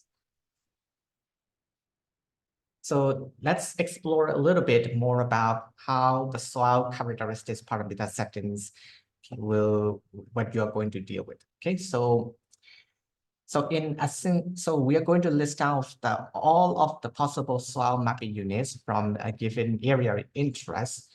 So from each list of the soil mapping unit, it has to be integrated into Excel sheets, and you will have to provide these listed 19, let's say excluding the soil mapping unit ID, you have to provide 18 soil characteristics soil parameters to provide. And for the details of the settings, what these refers to and what kinds of data types should be provided or not, and these have already been mentioned in our PyAEZ user guide version 2.2. And basically this whole list of parameter setting is specific for one soil depth class.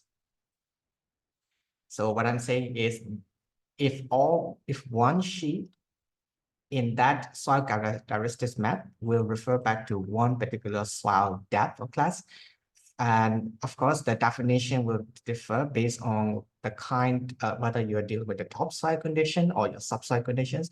But in general, in your Excel sheet for both of the conditions, you would have to provide 7 layers of these listed parameters formatted in your Excel sheet. So that is the, I will show you more about this example for the soil characteristics.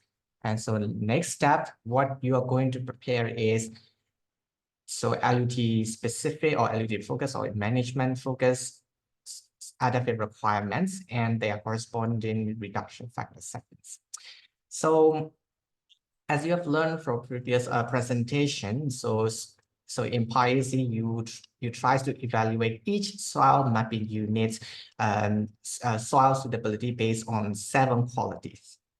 So you will have to provide in a single management level focus conditions in a single Excel sheet that you will have to provide 7 sheets. And each sheet corresponds to a particular soil quality. So since we're dealing with 7 types of soil qualities, so you have 7 sheets in that Excel. And each quality, each soil qualities you will have has to prepare their corresponding soil characteristics and their rating here. So this is a little bit more intensive because all these settings are to be focused based on your type of land utilization that you have and rate based on its suitability. And you will notice that some of the soil characteristics might be repeating in some of the qualities because these are a core ideal consideration of the calculation of soil quality. For example, like in soil texture, this is corresponding here in the soil quality 1 and is even in the soil quality 2. And you will see here in the soil quality 7 and etc. So we have already formatted out the all of these required soil parameters and their respective values and their factors. Okay, so you just only need to augment it a little bit based on your LUT type and then change their ratings accordingly. So you've also noticed that in each quality for, let's say, for example, in the soil quality 1, you will have 1, 2, 3, and 4 parameters, 4 soil parameters considered for the evaluation of, let's say, in this case, soil quality 1. A single soil property, you will have 2 rows of information to provide. One of them is value, which is the actual value that is extracted from the, let's say, from your national soil database or your existing soil map or from your, let's say, in the global harmonized soil database. And with these elements here, you will also have another row of data to provide, which rates for a particular condition of elements suitable in terms of their suitability. So what in this particular example here, let me zoom in a little bit. So the soil texture in the existing, let's say, example, we are dealing with fine, medium, and coarse. So 3 unique soil texture types. And based on our requirement, we are saying that the rating, the soil suitability rating is given 90, 70, and 30, and etc. Each reflect back to a single to one conditions and reflect back to its suitability. And another thing, you will notice that there are some numerical values from the, so in soil parameter, they are like categorical in nature and numerical in nature. In PyAEZ, all the new soil parameters, which are numerical in nature, will be interpolated based on your input, which comes from your soil characteristic Excel sheet. So during this setting of this value and their corresponding ratings, it doesn't necessarily need to be exactly from your soil characteristic Excel sheet, but with the knowledge of if a particular condition is met, you will have to rate these soil suitability, and etc. So, so what I'm saying here is, for example, even though we provide the pH value of like 3.0, 4.1, 4.55, 5.56, like 5 0.5 interval and their corresponding ratings. What the algorithm will do is based on your each individual soil mapping unit's existing pH value, which comes from the Excel sheet, it would apply linear interpolated and use this value to calculate their corresponding soil qualities and their ratings. For categorical nature, for the soil parameters which are categorical in nature, we will try directly use their reduction factors from the setting. There is no interpolation applied to it. So I think I've already pretty much covered about this soil quality and the rating setting, but in case if you have any questions, please let me know, okay? And another thing in here, the reduction factor rating setting from 0 in this particular part in soil, it is reversed, okay? So in soil constraint, what we said 0 means it's not suitable in that particular condition. So 100 means that is very suitable. So please do remember when you try to provide these individual ratings for each individual soil characteristics for each soil quality. Okay, so I will explain a little bit more about this. So I will show you the example data sheet that you are going to have. So this is the soil characteristic Excel sheet. So the Excel sheet had these unique columns, which each individual definitions are already been described in our PyAEZ user guide. And they are setting whether it is numerical in nature or categorical in nature, which are already been described in here. So the code section here in the setting, it must correspond to each unique ID in your soil map. So what I mean is, if your soil map, which has 10 unique IDs, then you have to list down 10 unique IDs and their corresponding soil parameters. So, and if you have like let's say, hypothetically, if you have only 2 or 3 soil mapping units in your area, you just need to provide only 4 or 5 of them in this Excel sheet. Of course, the larger the area you have, or maybe depending on your individual national database conditions, the code section, so the ID section might be different. And notice that in this soil characteristics, we call this subsoil, okay? So this is for subsoil condition. A condition for this setting of this parameter, we have to provide for 7 soil depth conditions. So the depth conditions for subsoil are earlier, which I've already mentioned in the presentation. So this soil depth layer, if you are dealing with the subsoil conditions, that these depth classes are referring to this particular depth in the subsoil condition.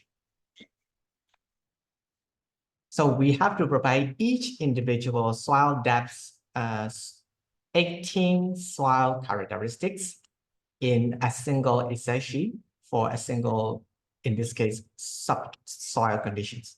You will have to list down same thing like I mentioned earlier to your topsoil condition as well.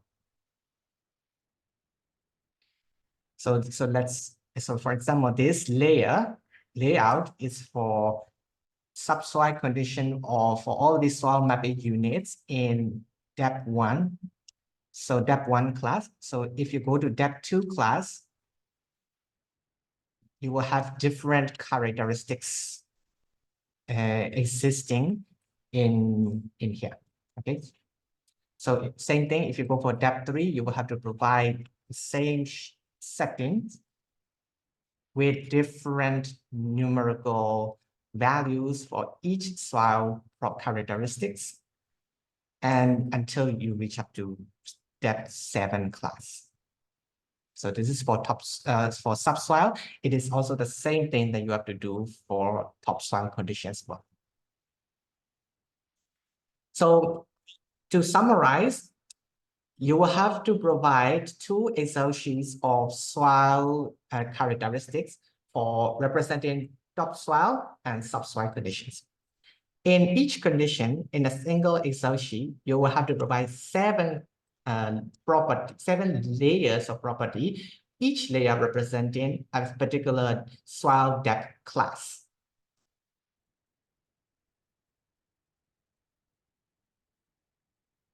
So this is one idea of this. Now I will show you one example of the setting of soil parameters. Okay, so this is what we call the LUT specific ratings for each individual soil quality. So in the soil LUT specific input management specific Excel sheet settings, it is not even related to your unique soil mapping unit, but the actual existing conditions of your soil characteristics, and tries to rate their soil suitability based on that. So as I mentioned earlier, in the soil adaptive requirement Excel sheet in PyAEZ, you will need to provide 2 of them, one for rain-fed and one for irrigated. So in a single LUT specific adaptive gradient and their requirement setting, you will have to provide all these gradients for each individual soil characteristics and their related gradients for 7 qualities. So that's why in this Excel sheet of this rating, you notice that in the lower left corner of the screen, you will have to provide these ratings here. Any possibility of setting a value to none if data is not available? From my experience, if anything that having data, if there is no data, you will have to substitute a value which might consider suitable. But let's say in this case it's 100, okay? Because we don't want to omit out any kinds of values, especially in the Excel sheet settings. You don't need to provide none values in each individual sheets. This is very important during the preparation of soil characteristic Excel sheet. You cannot provide none values. You cannot provide empty cell values into the system. Otherwise, it will have an error during the calculation because the value is not there. So I would suggest even if there's no data in that particular cell of the particular property, you might have to use some assumptions to it and then provide whatever necessary, especially like categorical or numerical. So you will have to assume and fill up these values. You cannot provide none values in those Excel sheets.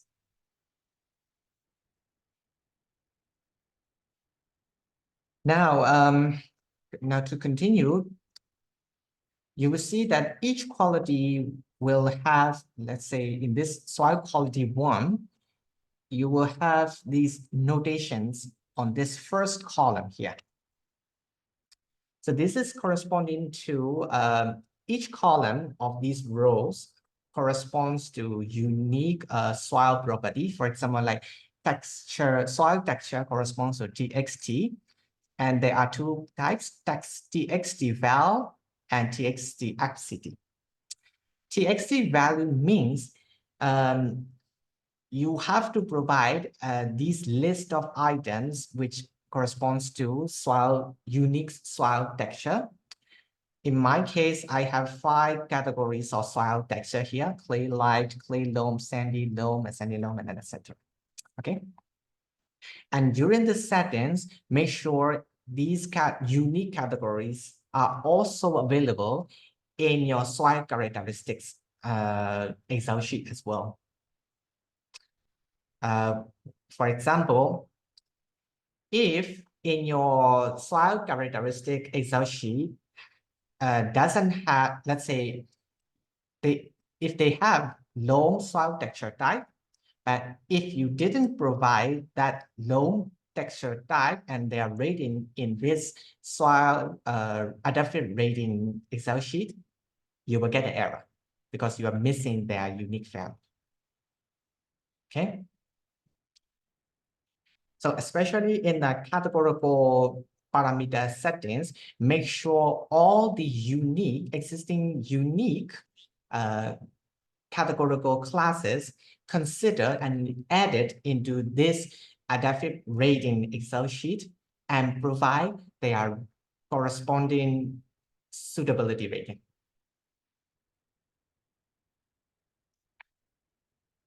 So in this case, in this particular case, what I'm saying is whenever I encounter the class texture, soil texture class of clay, light, clay loam, sandy clay, loam, and sandy clay, they are all 100%. That means they are very suitable.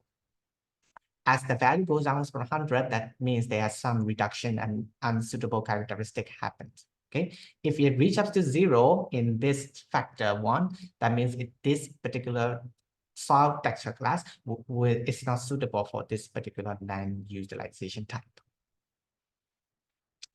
So please feel free to explore about these SG2, 3, 4, 5, 6, and 7. It is exactly what I have explained earlier.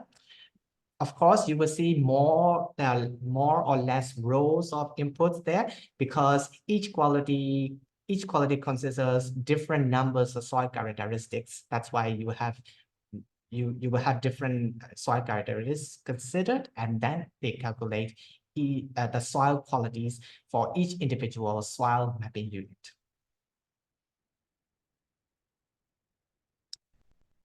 I hope that clears at least something. I understand this is a little bit intensive in data preparation. But at least what you can also do is to take the time understanding about the settings. You can always refer back to the documentation because the way how to set up is already documented in the user guide. So you could always refer back to it. But essentially, if you're going for PyAEZ module 4, this is the only time-consuming part of data preparation.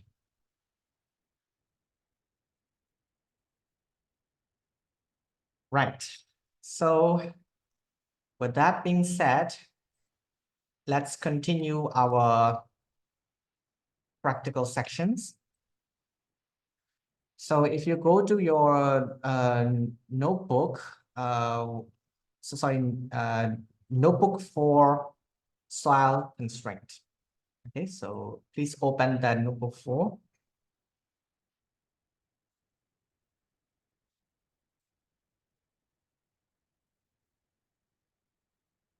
Now, we'll start to connect with our new runtime. So same as always, please connect with the Google Drive, install PyAEZ, and set up for your working directory and other necessary criteria. So feel free to do that, or you can do it together you can do this together. So I'm going to connect with my Google Drive. So I'm authorized, so I authenticating everything from this user account and allow them.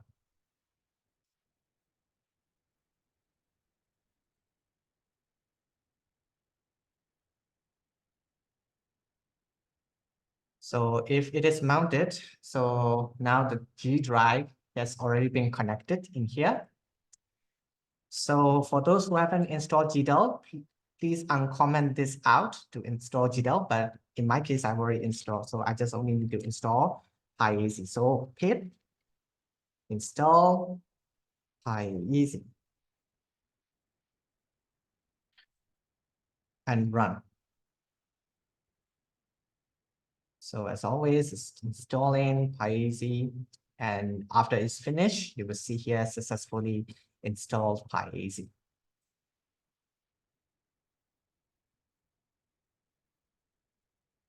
Now we are importing all the necessary Python libraries that we are going to use. And we are going for next step is to set up our working directory.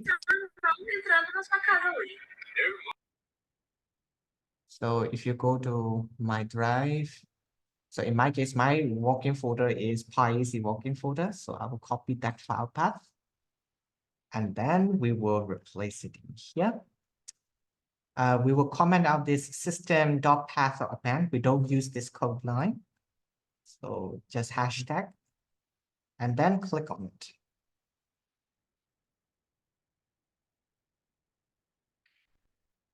So now we're going to create a data output folder. So this output folder will be in data output, and the folder name is going to be NB4. So now we're going to create and run the cell. So the folder is now created successfully. You can check it out in the data output of your working directory under the section of data output, notebook 4 here. So you have already created one. So are you guys able to catch up until this step?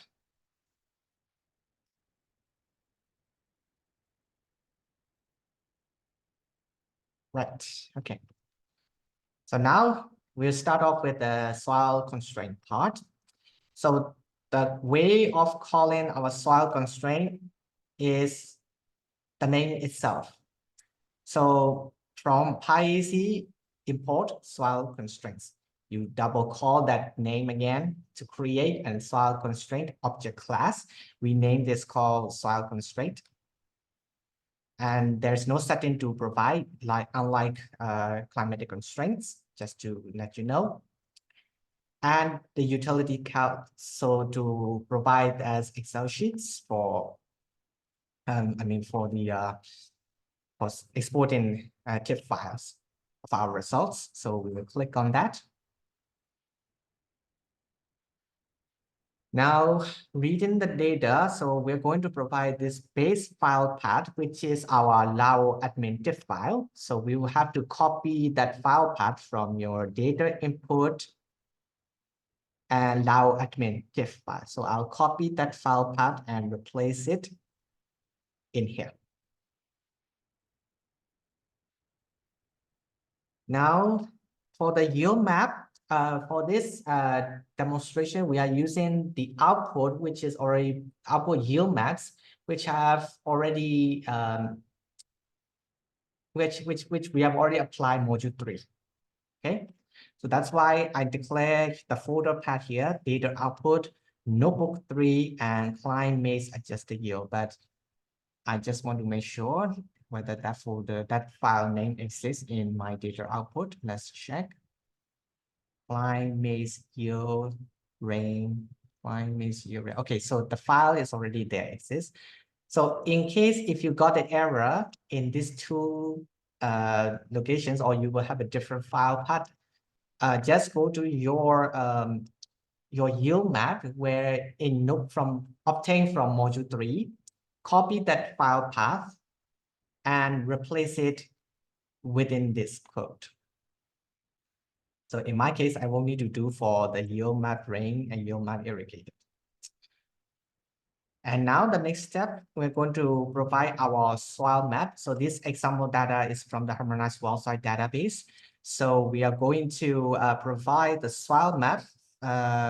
So the soil map is actually in your data input of your working directory and soil lao soil.tiff. So we will copy that file path and replace it as a whole. Now with all these things set up, we will click on Run.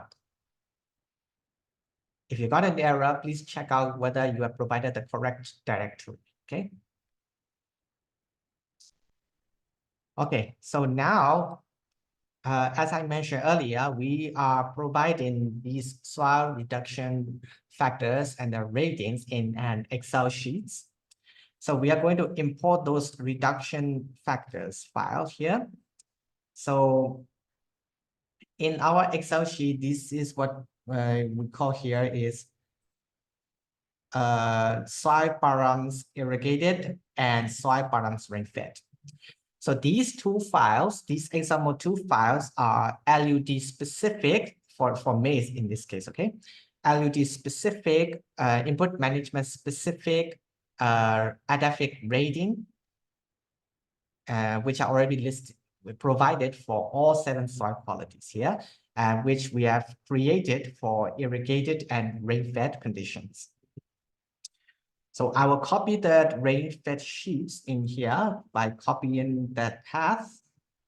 And then we will replace this maize soil param rain here. Okay. Same thing for irrigated sheet path. So I will copy the maize soil params irrigated XLSX. Copy it. And then we will provide it within here. And click on it. Now, after this running this import soil reduction sheet function, what you have done is that you have already told the system that whenever we calculate the soil qualities, you will have to calculate the soil ratings and the soil qualities based on this, a specified rating settings from those two conditions. Okay, so let's say if you're going to evaluate the soil suitability for irrigated conditions, the settings that you provided in this irrigated sheet path, the Excel sheet, will be utilized to assess and calculate their soil qualities and subsequently to calculate your soil ratings here.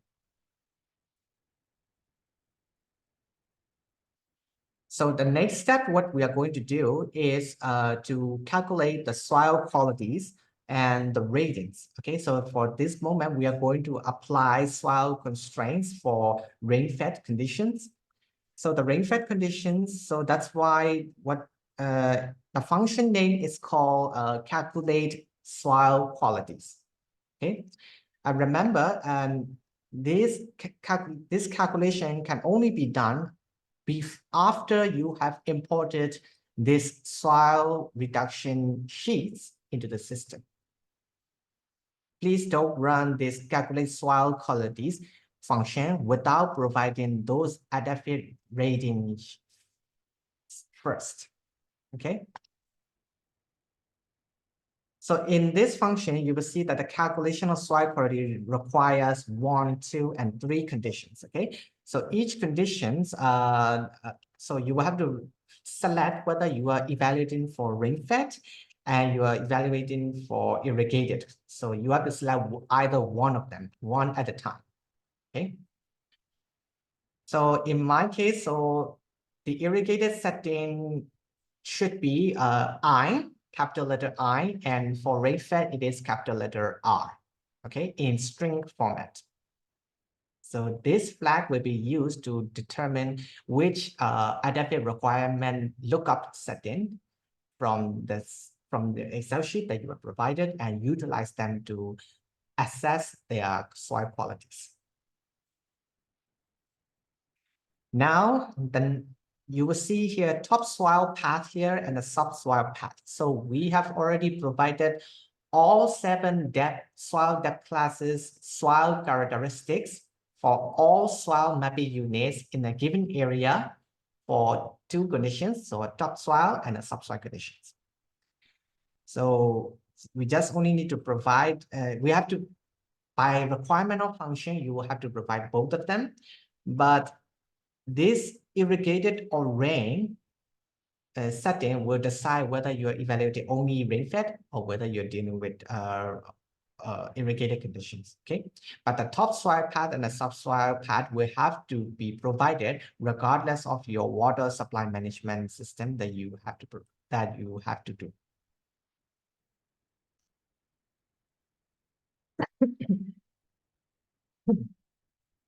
So for topsoil, so in the example data sheets, you will see here maize soil characteristics topsoil.xlsa. So I will copy that Excel sheet file path and then import it into the system. Same thing for subsoil conditions. So the subsoil is called maize soil characteristics subsoil XLSX. So I will copy it and then replace it here. Repeat.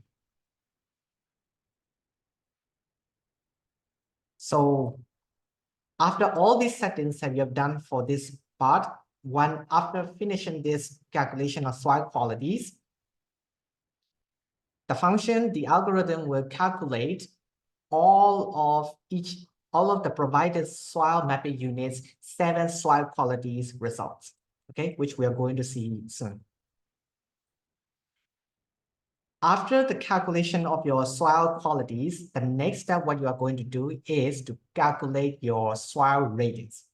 Remember, soil ratings in PyAEZ can only be calculated after you have calculated your soil quality, okay? So please don't jump after you have inserted your soil reduction sheet and then immediately calculating the soil ratings, it will give you an error. Now, the calculation of soil rating, as you have seen from Professor Natagalian's presentations, depending on the type of management that you have, the evaluation will be different.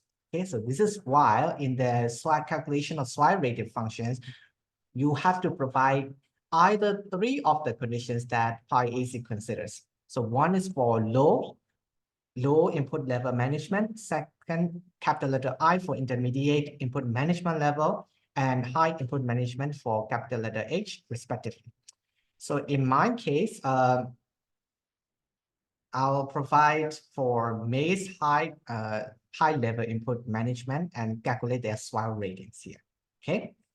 You can change this setting whatever you want, but remember, this information comes from your information, which is listed from the crop parameter file. It must correspond to your land utilization types preference. So now we will run this code line. Okay. At this step, you have already finished soil quality calculation. You have already finished your soil rating calculation. Now we're going to see for the rain-fed ratings, rain-fed conditions, what are our soil qualities and what are soil ratings here, okay, for particularly in high input management level. So the way we call to see the results is here. For soil qualities, we use the function called get soil qualities, okay? So if you run this code, you will see a list, a pandas data frame here, okay? So this pandas data frame is actually the calculated soil quality, 7 soil qualities represented for each soil mapping unit at a given Excel sheet for the adaptive requirements and their existing soil characteristics that you have provided from the Excel sheets.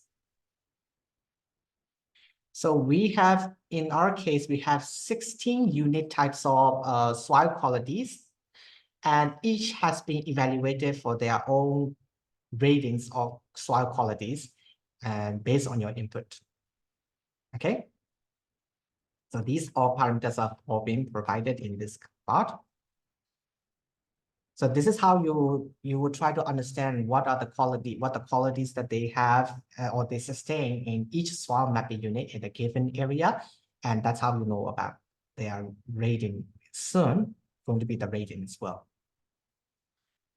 So same thing as earlier, we're going to calculate. Oh, sorry, the soil rating and soil been calculated. So please omit this out. Okay, so you don't need to run this code part because we have already run it earlier. So now we're going to extract the soil rating, okay, for each individual soil mapping unit at a given soil at a given input management level. Notice we provide this setting of input management level from earlier direction, so that rating reflects on that input management level that you have provided. Okay. In this case, this is for high soil rating for maize for high input management level, and we're going to see for each individual soil mapping units results. So we're going to click this cell. Please skip up this cell, okay? So now you're going to see all of these soil mapping units at a column, and they are soil ratings, and that rating is going to be applied to your existing yield results. So in this case, from the previous module 3, okay? And we'll see that, notice our soil ratings, the calculated results are very, very close to the decimal place, like 0.01. So the yield reduction is really, it's going to be really, really high for that particular condition for maize, okay? The soil quality rate,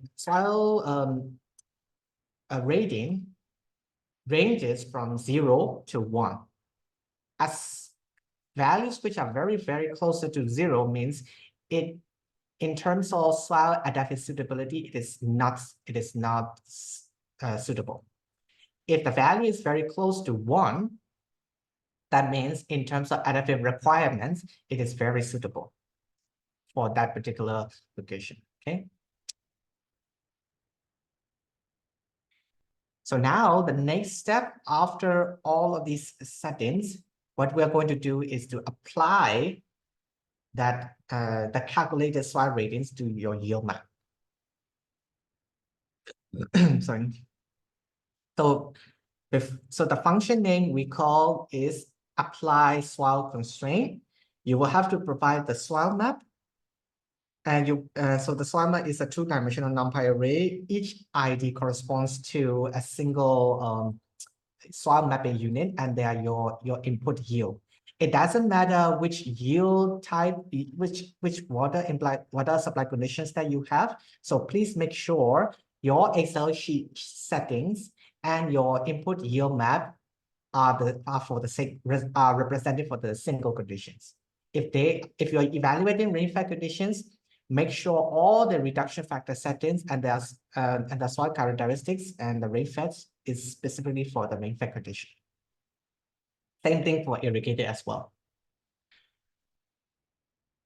So you have to apply this soil constraint after soil quality and soil radiance have been calculated. You cannot calculate this, you cannot apply this function without calculating those 2 functions before, okay? So after this calculation, our final step is from that apply soil constraint, you will have this soil adjusted yield. And the next output that what you're going to have is what we call soil suitability map, which is called FC4 map. Okay, so it comes from a soil rating. So now we're going to run this cell. Remember, from previous earlier sections of soil rating, we are getting really limiting factors for the yield to thrive. So we are going to expect severe yield reduction in this plot comparison, okay? So now we're going to see the result now. Let's check it out.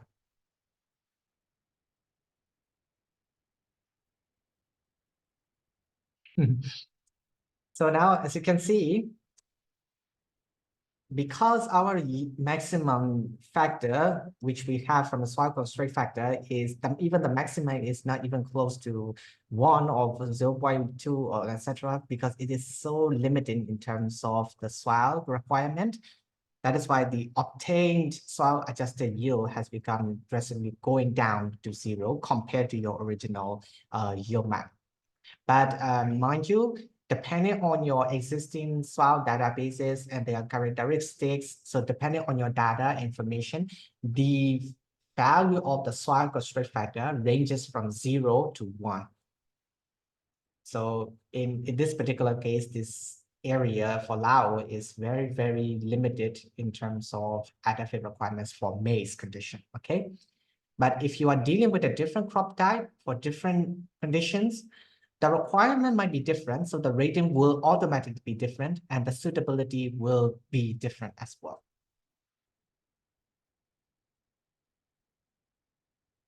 Okay, so for the next step is to save out all of these results.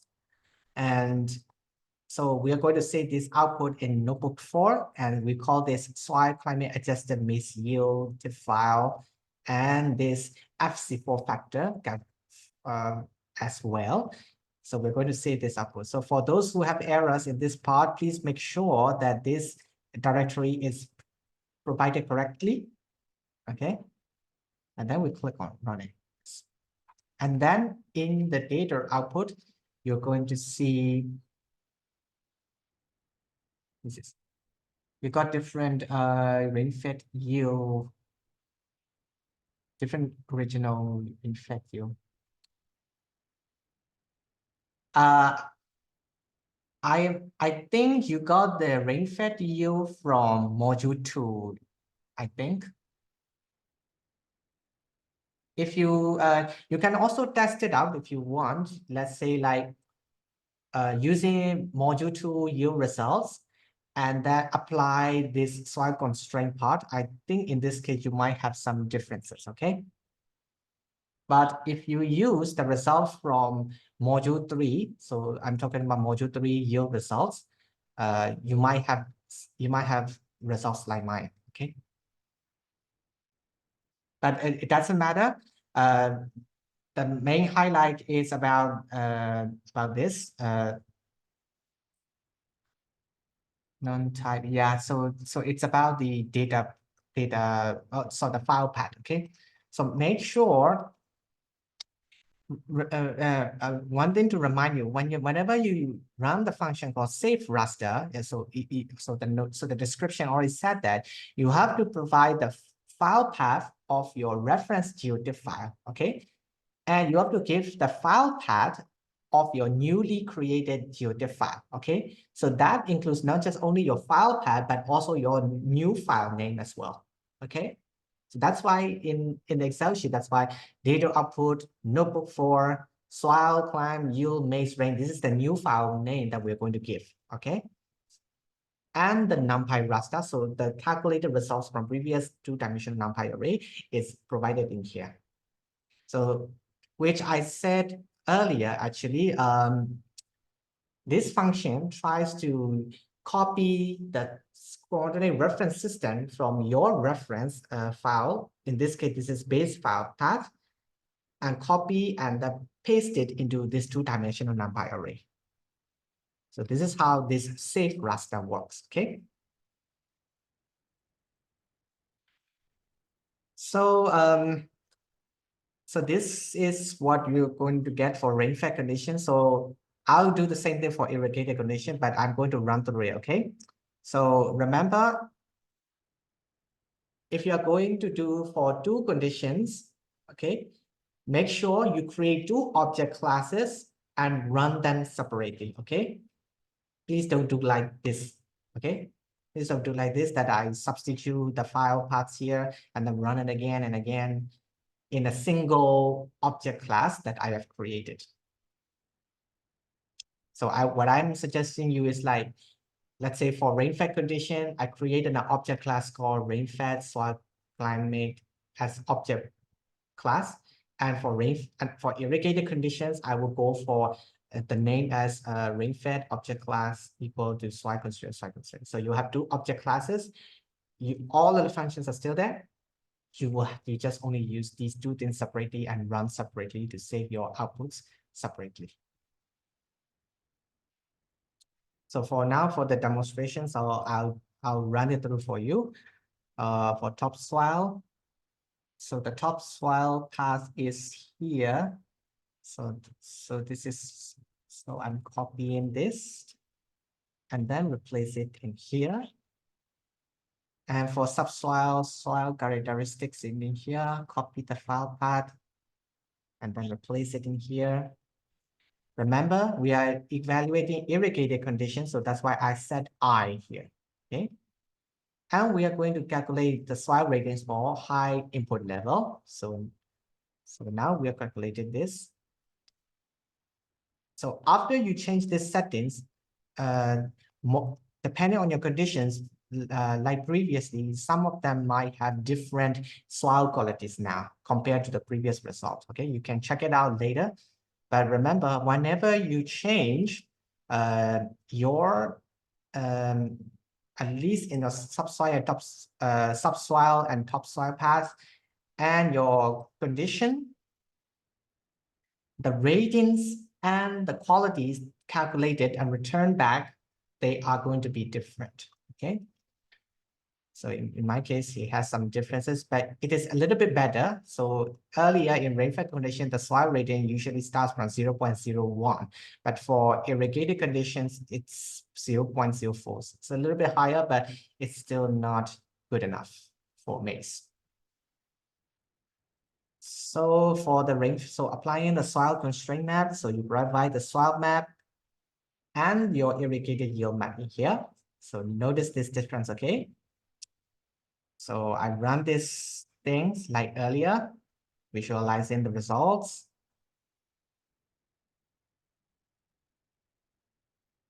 So I'm seeing some shades happening in this, oops, sorry, in this particular illustration. So for sure, the soil constraint factor is severe because you can see it from the Excel sheet. So that's why this gives you a really big impact on because of these unsuitable conditions for maize to thrive. And then we're going to save these yield outputs and this FC4 irrigated diff files to save it. Then click on run.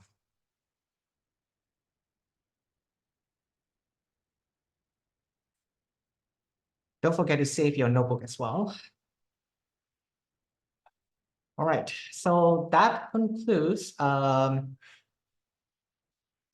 training, practical training for module 3 and 4.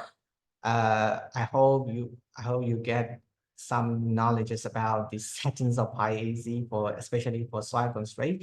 It will take time to understand. Because I happen to have like that. So please make sure if you have some, you got these settings correct and understand how these settings are done in the Excel sheets. And if you have any questions, please let me know.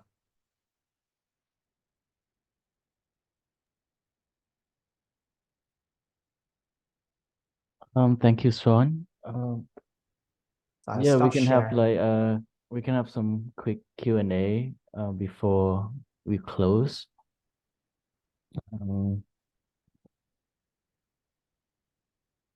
Any questions? Yeah, same, just like we always said, if you have any questions, you can comment to us on the Google Classroom or email us as well. And if you're a more experienced user, you can also comment, leave us some comments on GitHub as well. And yeah, again, all the videos would come the next day as it takes a while to process and upload onto YouTube.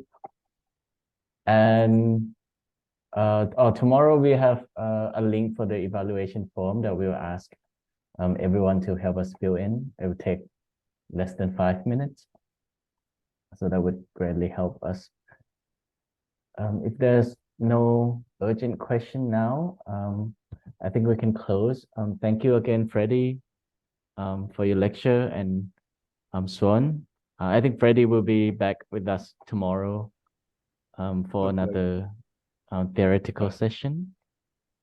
And yep, thank you everyone, and see you back here again tomorrow.